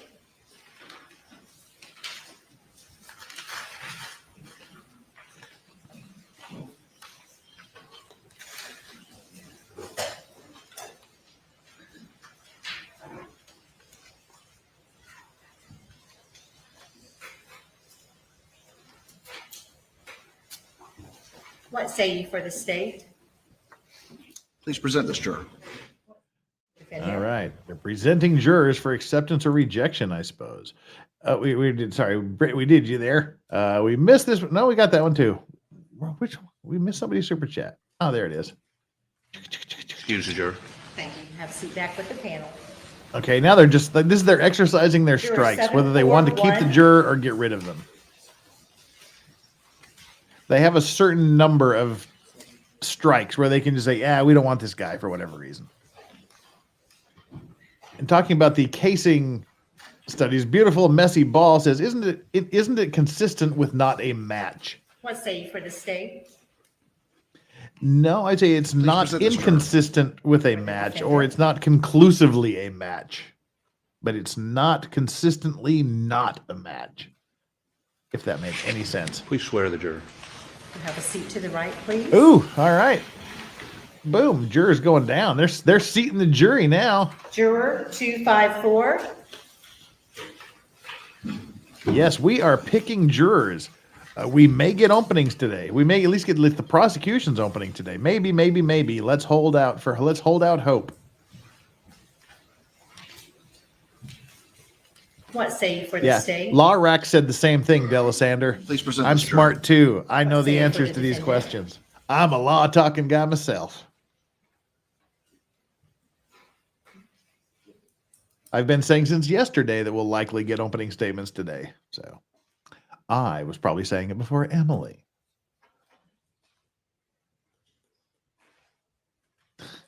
Swear the juror, please. Thank you. If you have a seat over to your right, please. Juror 326.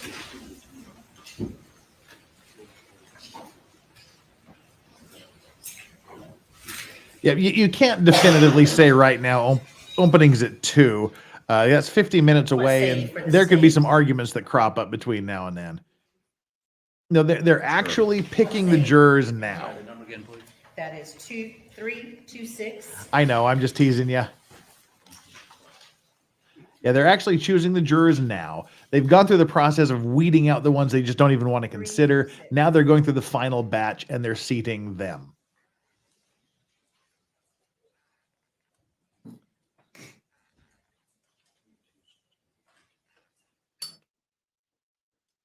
Oh, now we get quiet again.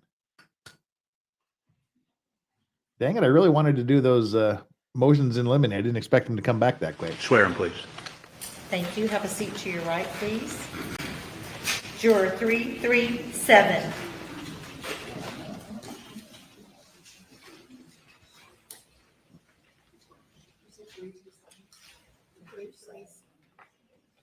Oh, I'm sorry.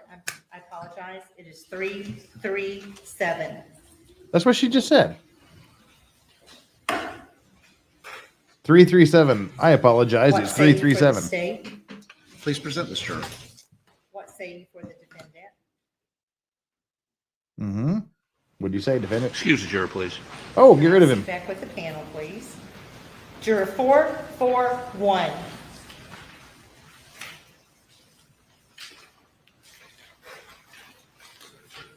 They're so polite about it. What say you for the state? Please present this, juror. What say you for the defendant? Swear the juror, please. You'll have a seat to your right, Rogue please. Jen says Vice has got a pipe. Juror I got about 704. 25 pipes.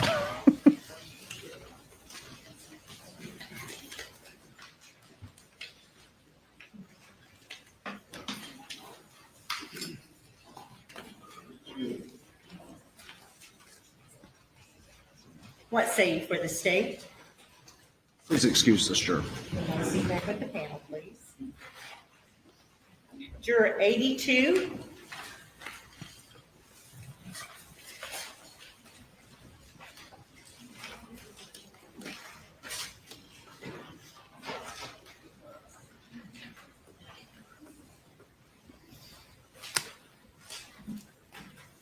What say you for the state?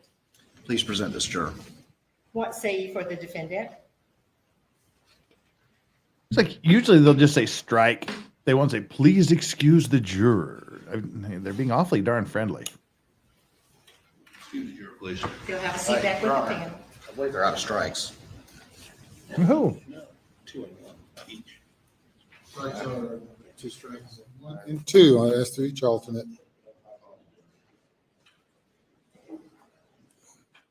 Juror 530. Your Honor, may I approach, please? All right, now they get to argue over whether they have all their strikes used up or not. Jet Black says, "Are you dripping us off, Jeff? Are you dripping us off Legal Mindset in an hour?" Well, Andrew from Legal Mindset will be here as soon as he wakes up, and then in about an hour we'll pass you off to him. So there we go.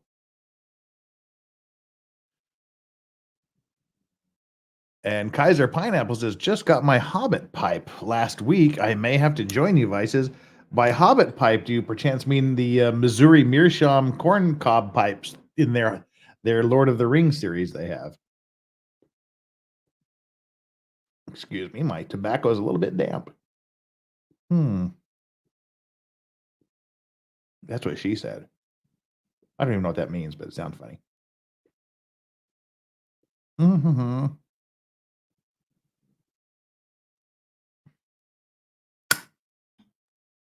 So yeah, they said they have a limited number of strikes they can use, which is just getting rid of a juror for whatever reason they see fit, and they're not sure how many they've 5:30, used. please come forward.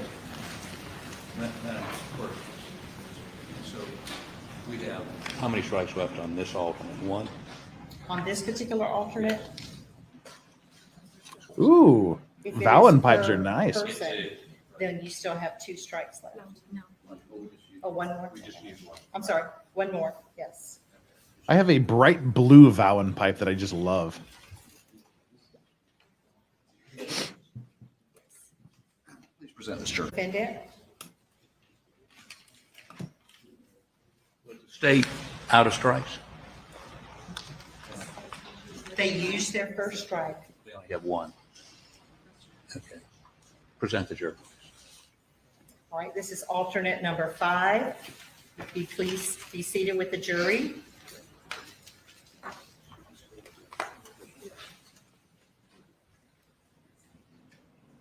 Juror 548.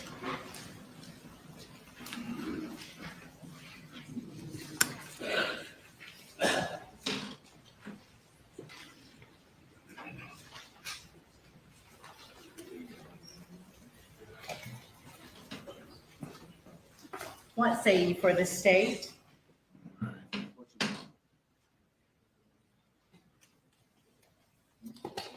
I guess is what brand of tobacco do you like? My father-in-law is a pipe fan.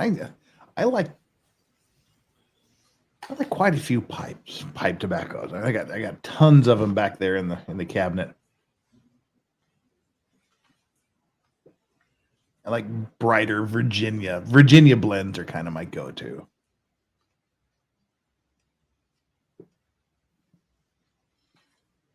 Please present this juror. What say you for the defendant? Please swear this juror. Thank you. All Have a right. seat with the juror, please. Your Honor, that completes the 6 alternates and the 12 jurors. Boom, they're done. We have a jury, kids. Are there any matters of law regarding the jury selection? That is it. We have a jury impaneled. All right.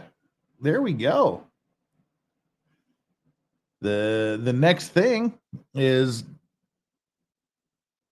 likely either it depends if they're going to do preliminary instructions or if they're just going to go ahead with the None from the state, Your Honor. with the opening statements. Ladies and gentlemen, you all have been selected to be the jury in the trial of this case, and I'll speak with you all in a moment.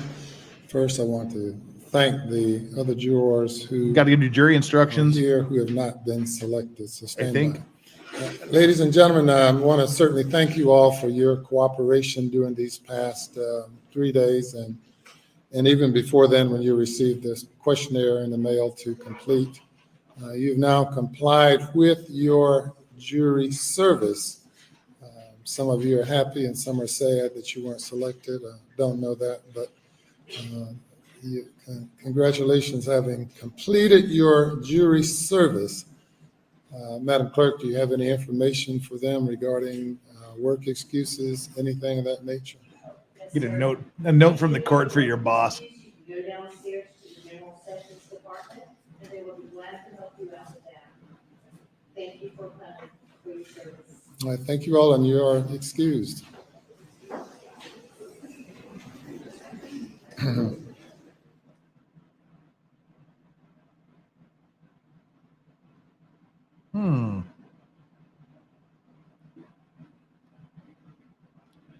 Dude, Mike L says Witcher 3 stream soon for Flux.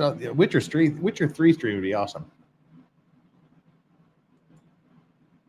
My favorite. That's my favorite all-around, all-time game. Witcher 3. Well, again, we've fallen afoul of the court not telling us why they've gone quiet or how long they will be quiet for.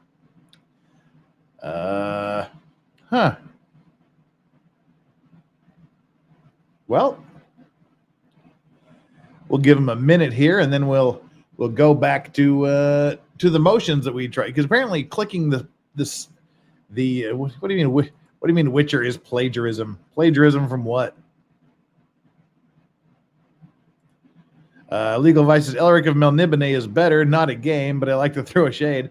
Oh no, books. The books Elric of Melniboné are way. The whole Elric saga is way better than the Witcher books, but the Witcher books are great. I had an old Elric board game like 30 years ago. It was really good. It was a tabletop game.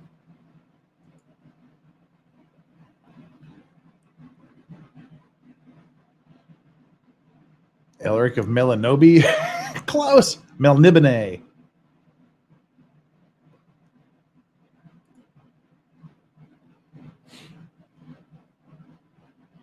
The Witcher is plagiarized from Elric? No, not at all. Totally not at all. No, it does not. What part of Witcher 3 does Elric plagiarize? They don't have the gods of chaos. They don't go to different realms. There's no princes or kings. You just have a guy that happens to be a little shade of pale. That's literally the only thing they have in common. You don't have soul-sucking swords. That's a good question. I think they need to make an Elric movie. Anyway. Oh, please email me some things that the Witcher stole from Elric. The jury is sworn. Your Honor, I believe there is one matter that we need to put on the record very quickly before they are sworn. Waived any Jackson v. Deno hearings as to any statements made by the defendant to Calhoun, made on the night of June 7th, morning of June 8th, August 11th. Is there another? 3 statements. That's on the night of June 7th. I believe that they are waiving any Jackson v. Deno hearings with any of the statements related to the murder investigation, of which there are 4, I believe, 4 recorded statements. That's correct. Are there any matters before the jury is sworn? No, sir. No, sir. All right, Madam Clerk, you may swear the panel. Exactly, Britt Cormier. It was Avalon Hill's game. There's no demon sword in Witcher. Also, I think I have the same board game made by Avalon Do Hill. you solemnly swear or affirm that you shall well and truly try and true deliverance make between the state of South Carolina and the accused at the bar, and a true verdict give according to the evidence and the laws, so help you God? You will have a seat. There we go. Jurors have sworn in. Ladies and gentlemen, you've now been selected and sworn to well and duly try this case and render a true verdict according to the law and according to the evidence, so help you God. And as long as you hold true to that oath, you will have, in the end, fully complied with your oath as jurors, and no one will have the right to complain about your verdict. We have taken the entire morning to get to this point. We have run. Well, not the entire morning. You started 2 hours late. I will have a preliminary charge to give you before. Yes, we the get alternates know started who this the juror. afternoon. There's 12 jurors, 6 So we're alternates. going The to, alternates know break their for alternate. lunch in just a moment. They're breaking as far for as the lunch jurors now? coming Oh, back for and the fuck's sakes. parties being ready for opening statement. What says the state? What time you be ready to go? Just a minute, so it's 1:30. Your Honor, we both believe we can be ready by 3 o'clock. That's correct, Your Honor. So, ladies and gentlemen, 3 we're going o'clock. to break for lunch, and I know you'll go to the jury room, get acquainted with one another, and you'll be given some instructions by the bailiff. It is important for you to know that you're not to discuss the case with each other, with anyone else, and not to endeavor to find out any information about this case other than what you will receive here in the jury, in the courtroom. So we're going to break now, go to the bailiffs, follow their instructions, and we'll see you back at 3 o'clock. All right, so they're going to they interrupted our silence to say they're going to take an hour and a half break starting now. Oh dear God, Andrew, please get over here and liberate me from my from my prison of silence. All right, so we got another 90-minute break here. Yeah. How is the source material 20 years older than Tolkien? Now, The Witcher's from the early 90s.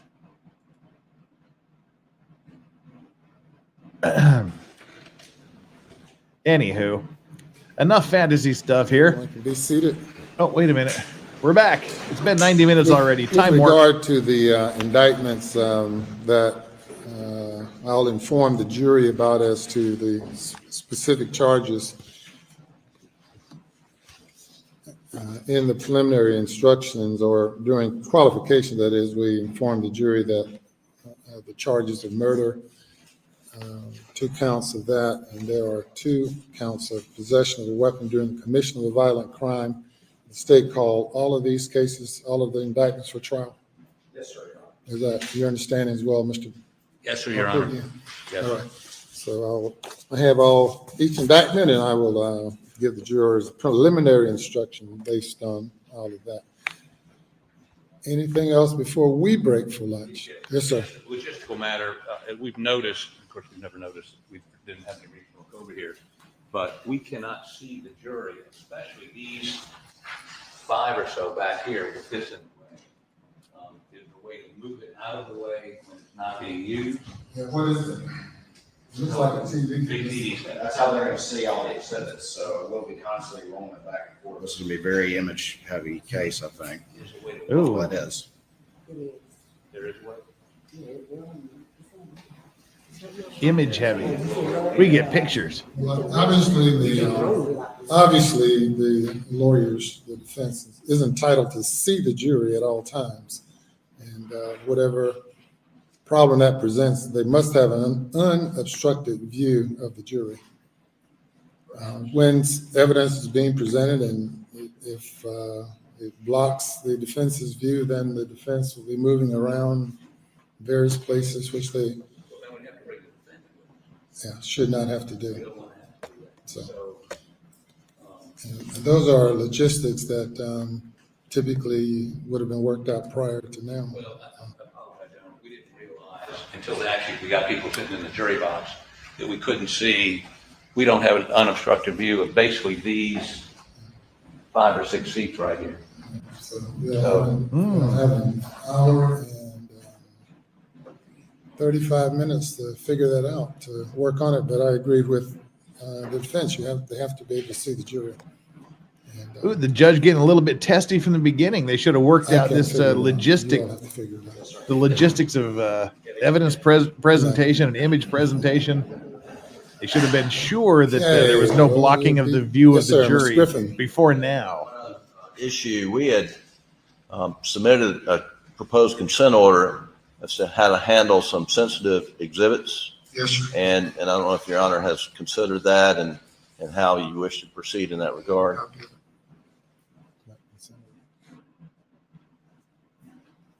Hmm. Yeah, the parties have consented to and asked the court to approve an order sealing unduly sensitive exhibits. The court hasn't signed the order, but the court has granted the order, or is granting the order, and will sign it. And So we're not going to get to see the really gory stuff. The order.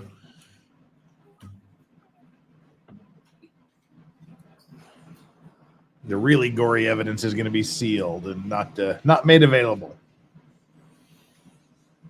Order states that there's a joint motion before the court to seal photographs and videos graphically depicting the victims,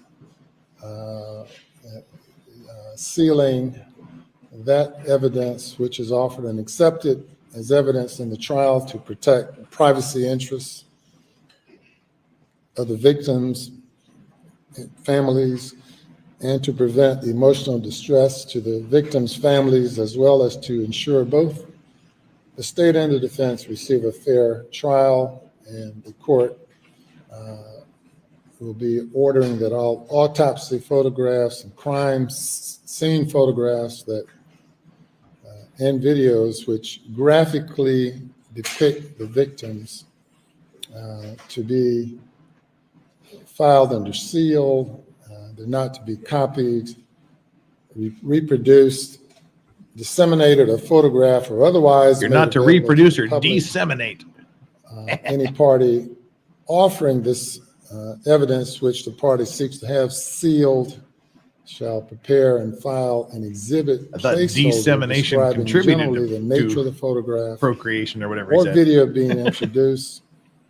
The court will permit counsel for any media organization the opportunity to inspect sealed evidence at the conclusion of the trial. No, the jury will see the pictures and all the graphic stuff, but the public won't. And unless the court issues such an order, the evidence shall remain under seal and shall not be disclosed to anyone other than the parties, their counsel, and court personnel. That order would be made available to the public, but that's exactly what it will say. Thank you. Thank you. All right. Thank you all. We'll be in recess till 3 o'clock. Andrew, come and liberate me from this. Come and liberate me from this madness. Well, all right. Let's get rid of that. That's what we've got going here. We're 2 hours and 27 minutes into this stream, and they've just decided to take a 90-minute lunch break. They'll be back 90 minutes from now to begin everything else. Let's see what, then we're off to the races. We'll see what the prosecution can prove. Oh, shoot. Yeah, Danielle says you might need to wake him up, Legal Vices. Well, he'll wake up when he wakes up.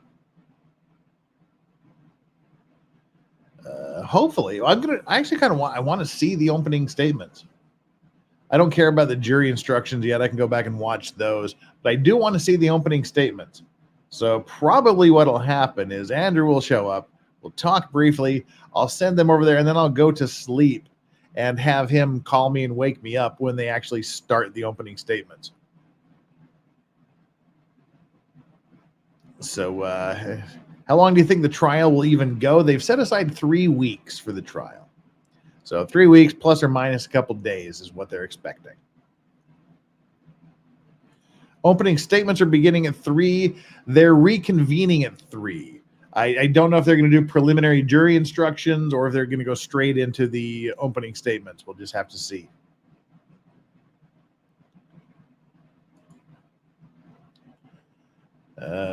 Andrew doesn't care. Andrew cares. He was pretty pissed when I woke him up to tell him not to wake up so early because they were starting 2 hours late. Yeah, you got to do what you got to do. Let the whiskey shots hit the floor. Well, the whiskey shots, they tend to kind of mellow me out. I don't get sleepy from being intoxicated, but I get mellow. There's a good old-fashioned word for you, mellow. But that's why we're doing the nicotine. The nicotine will keep me awake. And this is super strong tobacco here. All right. Well, anyway, we've got the tweets dealing with The Witcher and plagiarism. See, plagiarism is a very, very strong word. Plagiarism means the unlawful and illegal theft and use of words without accreditation. In literature, there's homages, there's tropes that are common, that are developed by someone that share things, and I just don't see, being a huge fan of the Witcher books and the Elric saga, I just see very little overlap, and I'll be curious to watch that later. 30-minute video on it. We'll see. I'll watch it and comment some other point in time, but I just can't see it. We'll see. Biden was, in fact, a plagiarist. Absolutely. That's why he had to drop out of the 1988 presidential election, because he got nailed plagiarizing like 5 different very important speeches. Yeah, I'll watch it. See, again, plagiarize is a very, very strong term. Anywho, let's bring up the motions for yesterday. We'll watch these motions to see what they tried to get excluded and how it turned out until Andrew shows up. And we'll still probably continue doing it anyway.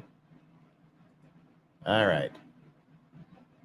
That evidence must be limited to such facts as are inconsistent with the defendant's own guilt and to such facts as to raise a reasonable inference or presumption as to his own innocence. Obviously, that's the kind of evidence that I think has to meet that standard before it's admitted. But it's also the kind of thing that we don't know what it's going to be until we hear it. But we did want to raise that issue with the court. But again, I think that's something that will be addressed as it arises during the trial. Your Honor, we agree with the state's analysis of what the law is. We not sure what witnesses are going to call.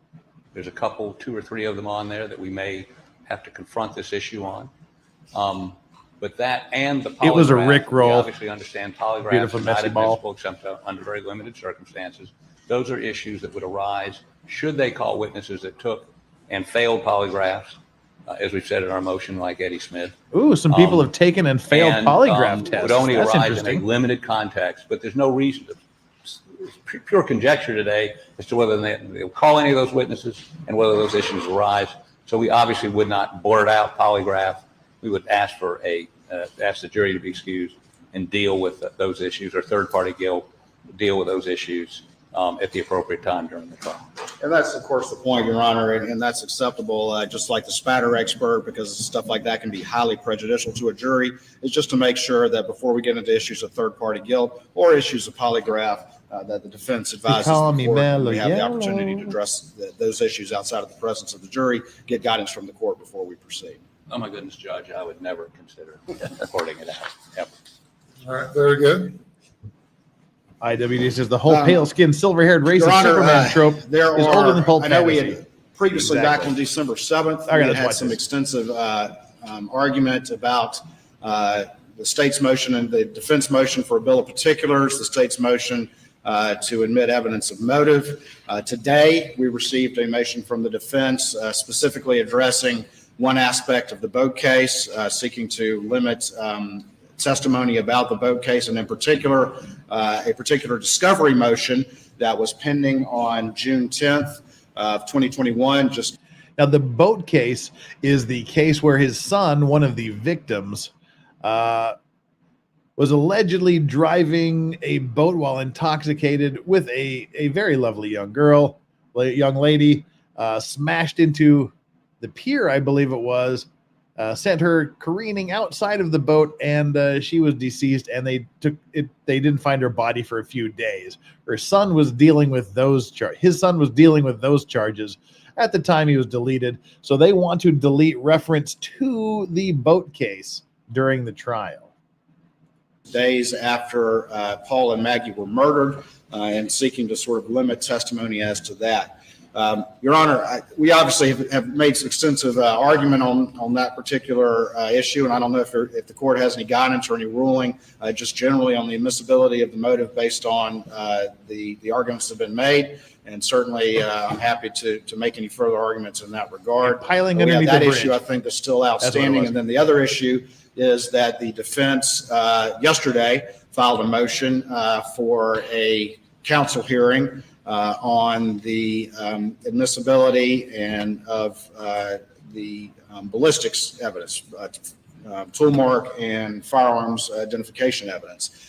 And that is something that we think needs to be addressed. Now, that's what Gosney was talking about. An evidentiary presentation on that, but we believe that needs to be addressed before and ruled upon. And they have a lengthy argument about letting the ballistics evidence in as much as the cases found around the body of Maggie Murdaugh match, or at least match pursuant to the analysis of the firearms examiner, weathered cases that were found at other places on the Moselle property. And we believe substantial evidence shows that is that they are from a .300 Blackout AR style rifle that was purchased by ALEX Murdaugh and can no longer be accounted for.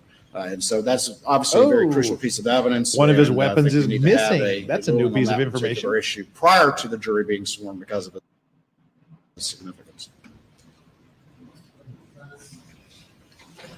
Yes, Your Honor. I'll take the financial crimes evidence motion first. We have fully briefed that. We did argue it. I think we were in Florence, and subsequent to that, we filed our written response. So yeah, they also want to limit the information or testimony regarding his alleged financial crimes. He's been charged with around 100 financial crimes. So yeah, I'll see how that goes. With case law and an attachment, they filed a reply. Happy to argue further if you want to hear argument on that. With regard to the ballistic motion, Your Honor, we did file a motion in limine and requested a counsel hearing on we have gotten a report from Mr. Greer, the SLED ballistics expert, and essentially he says that based on the markings of shell casings found at the crime scene, 300 blackout shell casings, and specific markings he relies upon are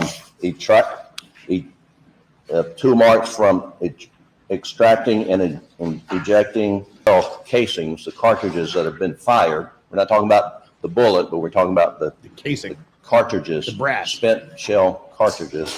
That the markings on those found at the crime scene match markings of fired shell cartridges at a shooting range on the property and around the residence. And he puts those two together, says they match, and therefore they were fired from the same gun. What we've asked for a counsel hearing is what's the basis for his opinion that they had to be fired from the same gun? What studies have been done to establish that like fingerprints, which is their theory, that only one 300 blackout made in the world would produce those markings? Oh, Steve, I hope you're listening. This is exactly what Gosney was talking to us about for 30 minutes. Exactly, literally this argument. So, Gos, I hope you're still listening and enjoying this. In the era of mass production of extractors, ejectors, and so, we were asking what's the basis of his opinion for that. We cited studies that are critical, but we don't know of any 300 blackout studies that have ever been done, and so that is the basis of our motion. We think it can be taken up when Mr. Greer testifies. But this is the motion that you filed today? Yesterday, Your Honor. Yesterday. Yes, sir. Now, obviously, it's a very significant motion. I filed a response as quick as I could early this morning, and in which we cited extensive case law. As Your Honor is aware, there was the NAS study in 2007, 2008, and then sorry, Your Honor, it's in, and I know because this is so late from the late filing of the defense, I'm sure you probably haven't had the opportunity to review these, but there was a study in late 2008, 2009 that called into question firearms and tool mark examination. I've done one of these hearings before, and then there was a subsequent 2016 study as well, PCAS study. So there's the NAS study and the PCAS study.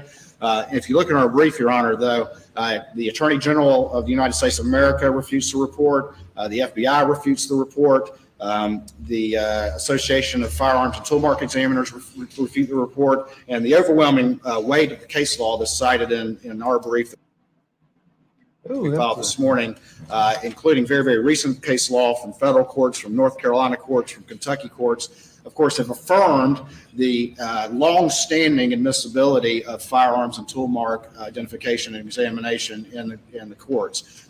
And we actually quoted extensively, just to show you how long this has been accepted evidence in the South Carolina courts, State v. Hackett, going back as early as 1949. So this is obviously a well-established field, and obviously they have the opportunity to cross-examine any expert and to raise any issues that they want or to put up their own expert. But as always, particularly with such a well-established, well-used, in almost every firearms type of case, type of evidence that's been accepted in South Carolina courts for decades and decades and decades, any issues that they may want to raise go to weight, not admissibility. That's the general rule there. I agree with Mr. Counsel's argument that the expert's conclusion is that no other weapon could have possibly fired those rounds. That's not exactly how it's phrased, Your Honor. Just one second. Yeah, see, now he's starting to hedge his bets. The judge was asking the question that Gauze was just asking. Are you saying that this is the only weapon on planet Earth that could make those markings? Well, that's not exactly what he said. Who do I have mustache competition with? I have mustache competition with no one.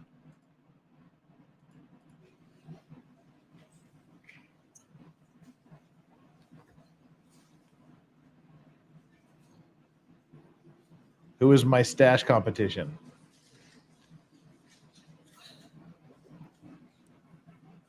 And I was just clarifying with counsel there. And just to be clear, Your Honor, there were spent cases found around the body of Maggie Murdaugh. There were spent cases found next to a stoop on the side of the house right outside the gun room where Paul Murdaugh and his friends like to sight in 300 blackouts, one of which is now missing that was purchased by the family. There were also spent cases found on a shooting range on the property as well. What the firearm examiner will say is that his conclusion is that all those cases bear markings similar with one another, that they were all cycled through the same weapon. So I don't want to overstate similar to one another. The conclusion, but that is the nature of the conclusion that he will offer, is that the individual characteristics, the subclass characteristics of those examinations show that those cases were cycled through the same weapon. And again, he can get on the stand and put a finer point on it, but they're of course very aware of the standards that which they can that they need to apply, and of course very aware of the limits to which they can go. So these are yesterday's motions. Yes, Your Honor. All right. Is that the counsel hearing that you all wish to have? The state's position is it needs to take place before the jury's sworn, because obviously this is a very significant piece of evidence, and we need guidance from the court as to your rulings before we proceed. So we are prepared to have that hearing, yes, Your Honor, on short notice. And for the defense? Yes, John, we're ready to go forward if Mr. Greer is here to address it. And the issue, frankly, is what's in the case law that we've cited, is the level of certainty that you can say as to it came from only one versus, there are similarities, mean, that's case law talks about just how certain the opinion is permitted and what's the basis for that. We just got an email from Gosney saying the correct ruling of the judge would be to let everything except it is a match or other such scientific certainty. BS science, you cannot say they were cycled through the same weapon. BS conclusion. That's the email I just got from Gaz. May I address one other matter not related to weapons? No. We did file a motion. You this have not morning missed it. And I understand its weight, but so was the discovery they gave us on Friday. An hour and 15 minutes from now, been they'll start. Sort of a late game playing. This is yesterday's both sides. motion. We're not playing games. We didn't wait. But there's a motion pending, was filed yesterday to preclude testimony on a question of law. And obviously, we're not asking them to respond to that today since it was filed yesterday, but certainly something we could do tomorrow morning, or depending on your ruling on the motive evidence. I mean, simply put, what they're arguing is that there was going to be a hearing on Friday in which he was going to have to produce financial information, which when he got questioned that day by the financial person at the office about the $750,000, that panicked him, that he knew the jig was going to be up on Friday. Well, two things. One, nobody can say what was in his mind. Number two, and as we outline in this memo, Your Honor's tried enough civil cases, and I have too. All you're entitled to on punitive damages is a net worth statement. I mean, God knows, as a plaintiff's lawyer, I've asked for much more than God that. in Never had a fact judge know give me that? anything more than that worth statement after a prima facie case of punitive damages was shown. Now, Judge Hall, who would have heard this motion had it gone forward, did hear a motion against the co-defendant Parker's, where Mr. Tinsley asked for the same thing, and he denied the motion and said, when we get to trial, if you show a prima facie case of punitive damages, then you get it. So the most he could have gotten on Friday was a net worth statement, which wouldn't even come into it. Well, first of all, Parker's didn't even have to produce that until trial. What did he do? What did Mr. Murdaugh do in his vocation as a lawyer? He's a plaintiff's lawyer.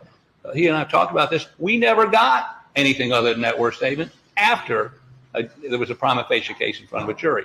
So what this motion deals with is excluding sort of opinions of what the law was, or what would be, what would happen in front of the judge, some prediction.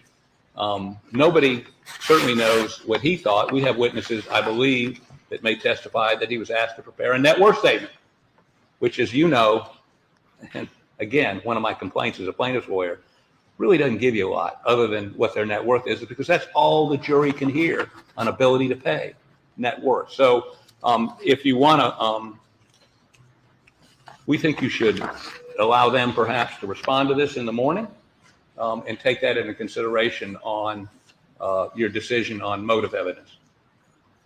And we'd be happy to argue it in full. I've done a pretty poor job of doing it here right now. Just in response, Your Honor, they just filed this motion, but it's never been the state's contention that somebody's going to testify and predict what Judge Hall would have done in this particular case. What we can, and there is testimony, and already in state grand jury transcripts, which they've had access to for months and months and months and months, is testimony about the manner in which the plaintiffs in the Boat case were conducting that litigation, what they were expecting, what they had received from the defense. The fact that the defense had claimed that Mr. Murdaugh was broke, they didn't believe it, and so that's what ultimately led to the motion to compel. The motion to compel did not ask for a financial statement. It very clearly asked for identification of bank accounts and other sort of financial information with the intent to subpoena that. That was the motion that was on the table for the very week, just a few days after Maggie and Paul were murdered, on top of the fact that Mr. Murdaugh was confronted the very morning of the murder by his own law firm seeking missing fees. That's the temporal connection of those two events that then tie back to literally a decade of embezzlement. That one question begets another, which begets another. To understand why these are significant, the jury has to understand that He had been stealing for over a decade, 99 counts to date, and facing essentially life without parole on these particular financial accounts. And that's the significance of what he was trying to prevent from being exposed. So again, I hear what their motion is, but I think this motion will be moved and ultimately will be resolved during the course of testimony because no one's trying to say what Judge Hall would do. The point is a little different. It's what the plaintiffs were seeking to do and what they had very clearly said to ALEX Murdaugh and his attorneys during the course of that litigation. To get information, they were going to file and litigate it with Mr. Tinsley, very aggressive. He filed a bunch of motions to get financial information, bank accounts he could not have gotten because you're not entitled. Welcome, Orange. To argue about financial ability to pay until you get a prima facie case of punitive damages. And that's what we say here. So he could file whatever he wanted, but to say whether Mr. Murdaugh thought that was a real threat or not, what he thought, and all right, real quickly here, Flux asked an important question. Why can't this be allowed in as evidence for motive? Why can't his financial problems be introduced as evidence for motive? The defense lawyer is arguing, you haven't proven, even on the face of it, that he actually has these financial problems. Did you have to show that at least a prima facie case that he's suffering, he's going to be facing punitive damages before you can introduce it in as evidence. So he's asking for it to be excluded until that time. And as long as we're paused here, let's do a little bit of housekeeping. Fondin says, we'll catch up on replay tonight. 9+ hours driving through the winter storm on bad roads has fried my brain. Remember, phones down while driving, people. Absolutely. Don't drink and drive, and phones down while you drive. Let's go, Brandon. 300-shot blackout. Let's tie one on. Woo! That's next Friday for my Fuck It Friday stream. Let's do 300 shots at $100 a piece. Let's give me $30,000 next week. My 300-shot blackout. That's my goal. Oh, Lord. And Lancelot 652 probably lost the gun in a boat accident. Well, fortunately, the boating accident was a couple of years before. Legal Vices, don't you kind of get the feeling Murdaugh's lawyers are a wee bit too seasoned? They aren't sharp? Or do you think it's just the Southern? His lawyer, his head lawyer, whose name is Dick Hubastank. What's his name? He's dang it. His lawyer has a great name. Dick something, right? Damn it, I can't think of his name off the top of my head. Dang it. Anyway, his lawyer is a state senator and has extensive experience in death penalty and murder cases.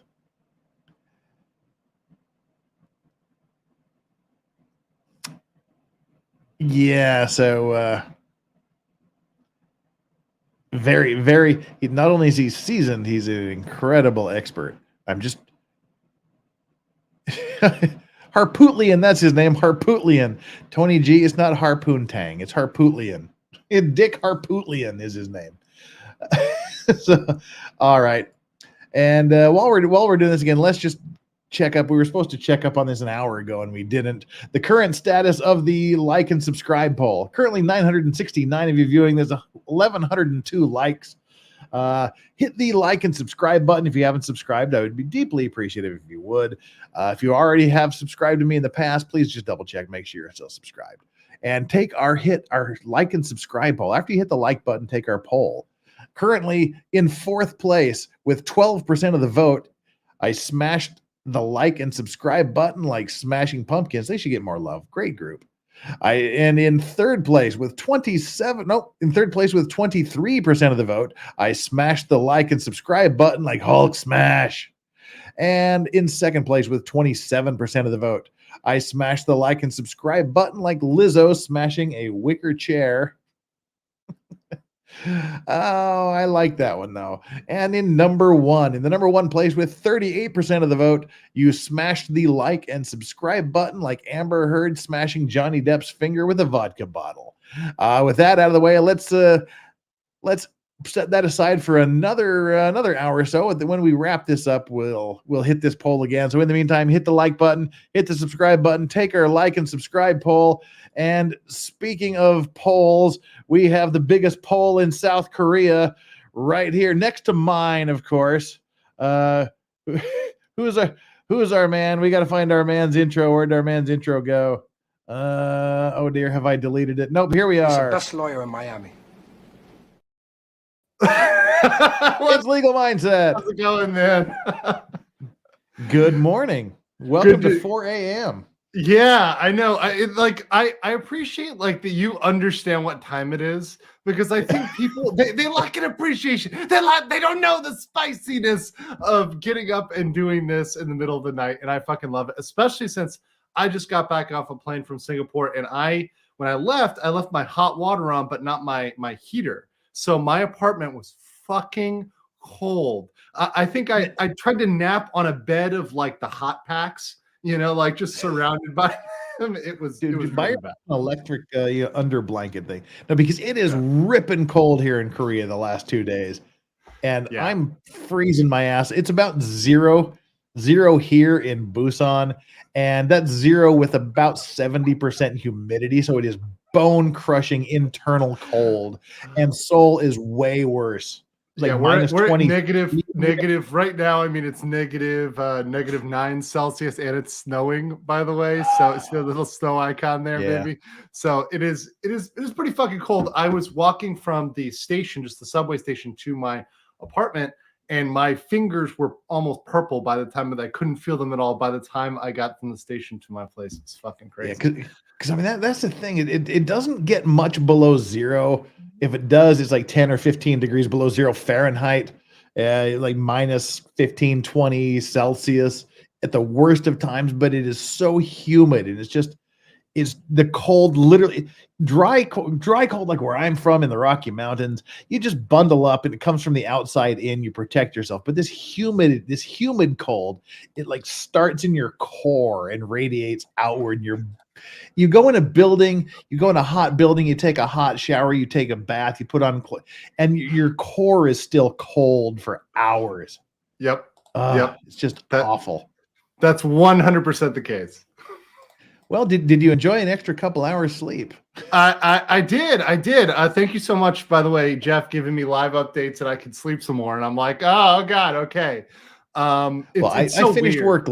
I finished work late. I thought I would finish around 6, then I'd get 4.5 hours sleep. But I had a huge pile of shit from the 4-day holiday we had piled up on the desk, plus a new oil spill case that came on my desk today. And I got home like 9 o'clock, slept for an hour, woke up, and then promptly saw that I was 2 hours early. I think you and I were in the same boat. I didn't get home 8:30 p.m. ish, and then I had a stack of work from the weekend, especially from my American clients, because I do law stuff, and they don't realize it's a Korean holiday. So they're like, we're just gonna send you shit, and I was ignoring it. If I'm out, I'm out. I ignore it. I don't pay attention. Yeah, exactly. I'm like, fuck you. The inbox is closed. So I just caught up. I had to catch up on that shit before I went to bed. But I'm here. I'm here, guys. So we're gonna ride this out. I heard that the openings are definitely starting in about an hour. Yep, they haven't said whether they're going to do preliminary instructions and then go to the opening statements, or whether they're just going to go straight into opening statements or not. They haven't made that clear yet. But they should either go into those preliminary motions or hit the openings within about an hour. Yeah. I mean, once they got the qualified jury pool, it took them like 10 minutes to just burn through and seat the jury. They just whipped through it real quick. Were there any 12? Yeah. Were there any crazies, that were called out that got on the panel, or anybody that popped out? Well, that was the disappointing thing. Was they asked the broad general questions like, do you know anybody? Have you ever done any business with all the people that work for the prosecutor? They went through all the general questions, but when they called them for the specific questions, they didn't stream that. They didn't stream the audio. We just had dead air, and then they came back and said these jurors have been excused. The rest of you stick around, and then they just went straight on through. Juror number 1, do you accept him? Okay. Seat him? No. Exclude him, and whatever. They just burned through it. Crazy. It was really quick. But yeah, so that's we're like an hour away from the real thing starting. The real McCoy. No, I'm excited. I mean, I'm excited to get into actual trial streaming here. This is exactly what we wait for. Opening, like I said, people pay attention, especially jurors. They pay attention to the beginning and the end, right? Of anything, whether you're listening to a speech, whether you're listening to a TV show, a movie, whatever. You usually remember how it began and how it ended. So the opening statement is that what frames the entire case. So frankly, if I'm looking to review a case and I don't have time to watch anything but certain selections of it, it'll be the opening, the closing, and maybe one or two key witnesses. And that's a case. And that essentially can give you the full understanding of a case, what they wanted to prove, and whether they proved that or not, right? The roadmap. They're kind of telegramming where they're going with this. And that can make or break a case. So I'm excited to see this. Well, and it can go anyway. Right now, what we were doing is we're going through yesterday's motions to exclude. Yes, just to kind of give us a little bit of a preview because they have some good arguments. They're trying to exclude the financial woes as motive. They're arguing you haven't made a prima facie argument that there's any punitive damages he's likely to be for, so you should exclude these until you at least prove that he might be liable for these at some point. And they want to exclude the ballistics evidence. Ooh, so that's the main argument they're getting at. And this is the defense's motion to exclude? Yes. Okay, got it. And so what time are we going to switch over to you? I had set it for 4 Korea, but I bumped it a couple minutes so we can hang out and talk. So maybe I'll say 4:15 I'll kick it up. Because it's 4 right now. Yeah, exactly. That's what I'm saying. Okay. I got in a little late, so I Okay. want to hang out with you for a little bit. So maybe I'll kick it to 4:15. Sound about right? All right, that sounds good. Then we can switch over there. Yeah. And then you can do whatever you want. You can do these motions if that's what you want. Or yeah, actually, I had that queued up as well. I literally had that All right. pulled up as well, so I can just pick up where you leave off. All right, I will text you the timestamp where we left off here. Sexy. So we can just hit the ground running. Where's the Care Bear share bar here? There we go. Share with. God, my monitor is so big. These are just like micro controls. Size doesn't matter, Jeff. Come on. Andrew, you can't make butter with a toothpick. Just saying. to quote Robin Williams, you can't make butter with a toothpick. Oh God. I will tweet this to you here. Hang on, then we can get back to our witty banter. The legal mindset. Not eagle. Yes. The legal eagle. The legal mindset. If you want to send a tweet to Kim Jong-un with an eye patch, that's the man you're looking for. All right. Massage and boom. All right. Timestamp is sent. Know that Andrew Braca is not my father by his confirmations, despite what people think. He's not my father. Good to see everybody in the chat here, by the way. Like I said, you could say your chat is the best chat because I see a lot of my people in your chat. There's quite a bit of overlap. That makes it great. And we did an overview of the current developments as reported in the news about the dumpster bros. Yes. It seems like it's really, really bad. It is so white trash. It's like way more white trash than you could possibly imagine. The fact that the guy survived for a bit after he was shot was interesting. That was an interesting fact. I mean, that was a big guy. So, well, I always thought it was an argument over them wanting the mattress and the other guys not wanting to let him have the mattress. But apparently the dumpster bros didn't want the mattress near their gate and they kept moving it, which pissed off the neighbor guy. And I mean, this is so white trash. They live on Don Juan Street, which apparently, no surprise, backs up into a trailer park. Don Juan is a very classy area. I mean, only the best mattresses go down in Don Juan. Seriously, it's like Chatsworth in California. But no, it's like the guy, his girlfriend is his common law wife, and they apparently lived in a house with a bunch of other people. They said a large number of other people. And the guy has even the prosecution is not contesting that he has an explosive and aggressive personality. Even his common law wife, who was one of the first witnesses to testify, said she started recording because she was afraid something bad was going to happen. The guy's best friend testified and said he has an aggressive personality, and he was being aggressive. Mm-hmm. And the funny thing is, when they got there, when the dumpster bros whipped out their shooting irons, apparently the dead guy, Howard, told his best friend to go back and get their 38. Okay. So that is a material fact. That is a material fact, Jeff. He was unable to go retrieve the 38 because they had pawned it a few weeks earlier. Oh, no.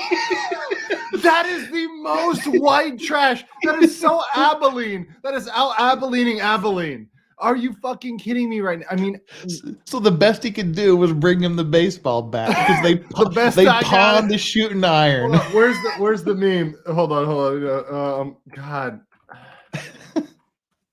I want to just find the meme real quick. Give me 2 seconds. I mean, I don't know if you guys if you've seen this meme, but it just reminds me of this one here, Jeff. I'll just share my screen real quick. All right.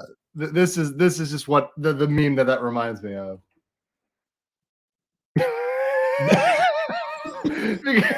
Best I can do, it's like I wanted a 38. Best I can do is a baseball bat. and that's literally what it was. I know, like a lot of people here, we just went through this a little bit ago, but we need to get some highlights here because these are some good highlights. Let me pull this article up again. This I had no idea how absolutely white trash this was. This is the best thing I've ever read, and I so wish to God they had streamed this trial. Murdaugh is going to be fascinating. Stingy says, as a garbage man, people are assholes over dumpsters. they get trashy over the trash. It's confirmed. Flux making fun of defense lawyer Dick Harpootlian's name, Dick Poontang. Something like Dick that. Poon. Let's just go. It's got to be pithy, Dick Poon. Yeah. All right. Here is the here is this horribly white trash article. This is great. Father and son murder trial begins. Yeah, neither the prosecution nor the defense argued against the fact Howard was a man with an explosive temper. Even though he was taking medication for anger issues. He probably should have taken a little bit more. And he previously threatened a city of Abilene code enforcement officer and a postal worker. So he's known to threaten other people. And we will not dispute Aaron had an explosive temper. There's no denying that. Oh, geez. The morning of the deletion. I object to Fox calling it a murder. It hasn't been declared a murder yet. Yeah, that's the problem, is that use of language, because they're going to go and say, okay, well, it's this legal conclusion. It's like, we don't know. We don't know yet. I mean, it was a homicide. It was a homicide. Yeah, a killing medically caused by another person, right? So it was not caused by a sudden death. This is something that's caused by another person, but is it illegally a murder? We do not know. And how wild is this? The day starts with unloading a trailer of scrap metal and ends with a shooting in an alleyway of Don Juan Street over a mattress. Cannot get classier. No, you can't. The forensic specialist described the crime scene. It's a good question, because I don't know whether they actually can prove whether the son killed him or the dad killed him, right? Because they both shot him. Yeah, well, see, this article says that it was only from the handgun, but really? Well, it is just like a rando fox. Well, it's a quote from the father's statement given to the police. Okay. So yeah, he's like, my boy didn't shoot nobody, but I specifically saw him squeeze off the trigger. At least in my world. Specifically. Yeah. Yeah, they say that the medical examiner testified that the cause of death for Howard was wounds from the gun and the shotgun. She confirmed that both the chest and head wounds were sufficient to cause death. So apparently every shot was a kill shot except for the shot in the arm. And this is Howard's best friend, who he often referred to as brother, was called to stand trial. Now, how is this for a description of your best friend who is now deceased? He's aggressive, but very loving and caring, and kind of intimidating. It's an honest answer. I mean, it sounds like the last part is definitely honest. You know, he's aggressive, but loving and caring, and kind of intimidating. Yeah, it's like if you get on their bad side, you know, he would give you lemonade or he'd call you an asshole. It was going one of two ways. This is just so funny to me. Howard told him to go to get the gun from the house. It wasn't possible because the .38 special that had previously been in the home had been pawned weeks prior. So he provided him with a baseball bat. Oh, God. Take your swing. Yeah. So then they fight over the mattress. And he stopped. Yeah, this is the father. He said, Michael didn't fire a shot. He said after the first shot he fired, Howard turned around and came back towards him and said he would kill him. I didn't see that in the video. He stopped shooting because his gun jammed, he said. But yeah, it was weird that they said that his skull, half his skull was removed, his brain was exposed, and he appeared to be incoherent. Well, yeah, you'd think. That would be a good reason to be incoherent. Can you go one more line there? I think there's another good line in there. Like right the next line. All right, let me read that real quick.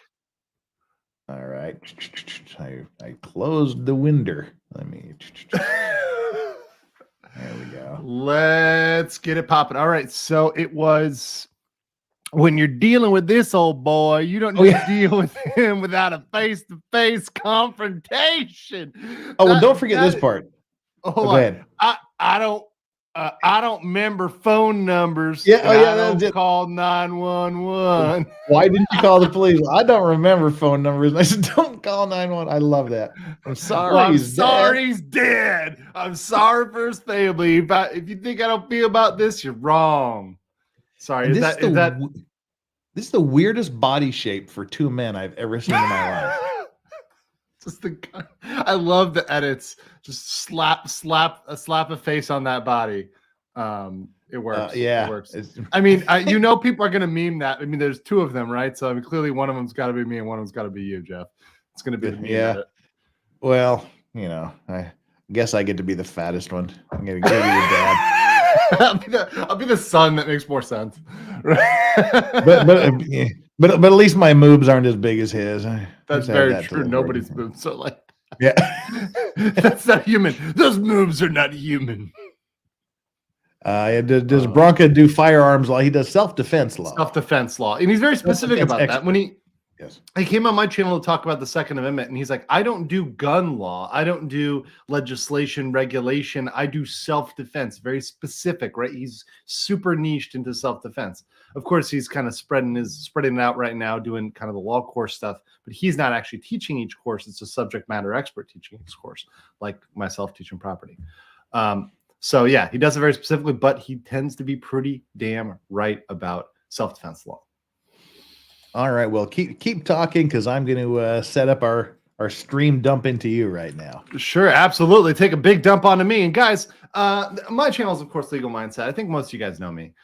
So we'll be going until this ends today, however long that is. I'm ready to rock and roll and get this done. We're going to have some good cases. I'm really excited about not just this case, the 3 weeks of this case, but we've got some good cases coming up. We got Shabusiness, we got Clenny, we're going to have Sarah Boone. It's going to be a crazy winter moving into spring of cases because that's how long this trial season is going to go. There is no shortage of cases that are available. No shortage. We just need to get them to actually go to trial. Well, this is the only right. coverage you need is right here. The Legal Vices Legal Mindset tag team. Yes, absolutely the only coverage you guys need. All right, setting up the customization as we speak. Redirect. Yeah, no Ty Bronca and Ty Bronca are different Broncos. They're totally different Broncos, right? You gotta check which one is in the building, right? Check which one is in the building first. All right, folks, it is 4:15 a.m. If you want to bump over and start your stream, we'll be over there in just All right, guys, minute. I will be over there in a second. Jeff, you've got the link, so please do join me, good sir. We'll see you over there on my channel. Will do. See you in a bit.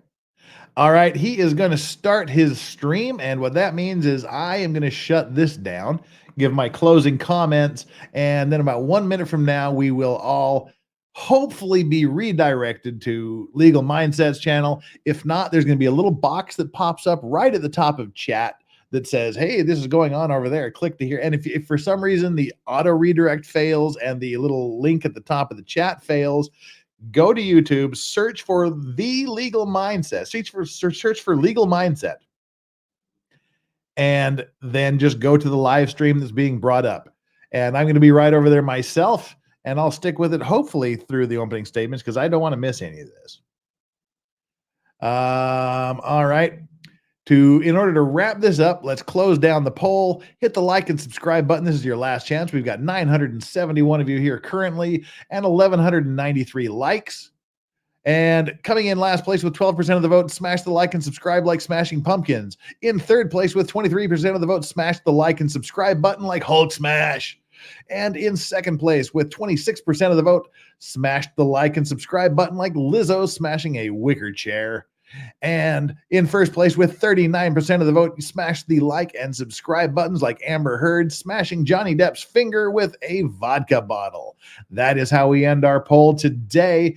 And we will be back here tomorrow at start time on my channel. Morning session will be handled by me. The afternoon session will be handled by Legal Vices, but before the trial, pop in about an hour and a half, 2 hours early. I'll have the time set up here and you'll get a notification if you've clicked the notification button. I will be doing either 1.5 hour or 2 hour OJ Simpson stream where we're going to be watching the cross-examination of criminologist Dennis Fung by Barry Scheck in one of the greatest cross-examinations you will ever see. Mods, thank you for sticking with me. We're going to let you all go. You're free to join us over there, and thank you to the chat. You guys are super awesome. Those of you that just had us on in the background going throughout your day, just had us on for background noise. If you get a chance, pop on over here, hit the like button, give us some comments, let us know how you feel. And if you feel really sad that you didn't get a chance to super chat, jump on down there. As soon as this goes on live, there'll be a super thanks button. You can click on the super thanks and do the same as a super chat, and I'll make sure to read it on the next stream. Thank you for everybody that subscribed, subscribe. We'll catch you tomorrow for OJ and then the opening here. Now let's go over here to Legal Mindset. And once again, if you don't get redirected automatically, click the top button. Oh, Jessica Reloaded, you are welcome to join us as well. I know you just sent a message saying you got busy at work, but anywho, let's go on over to the Legal Mindset himself, Andrew Esquire. And we're ending the stream now.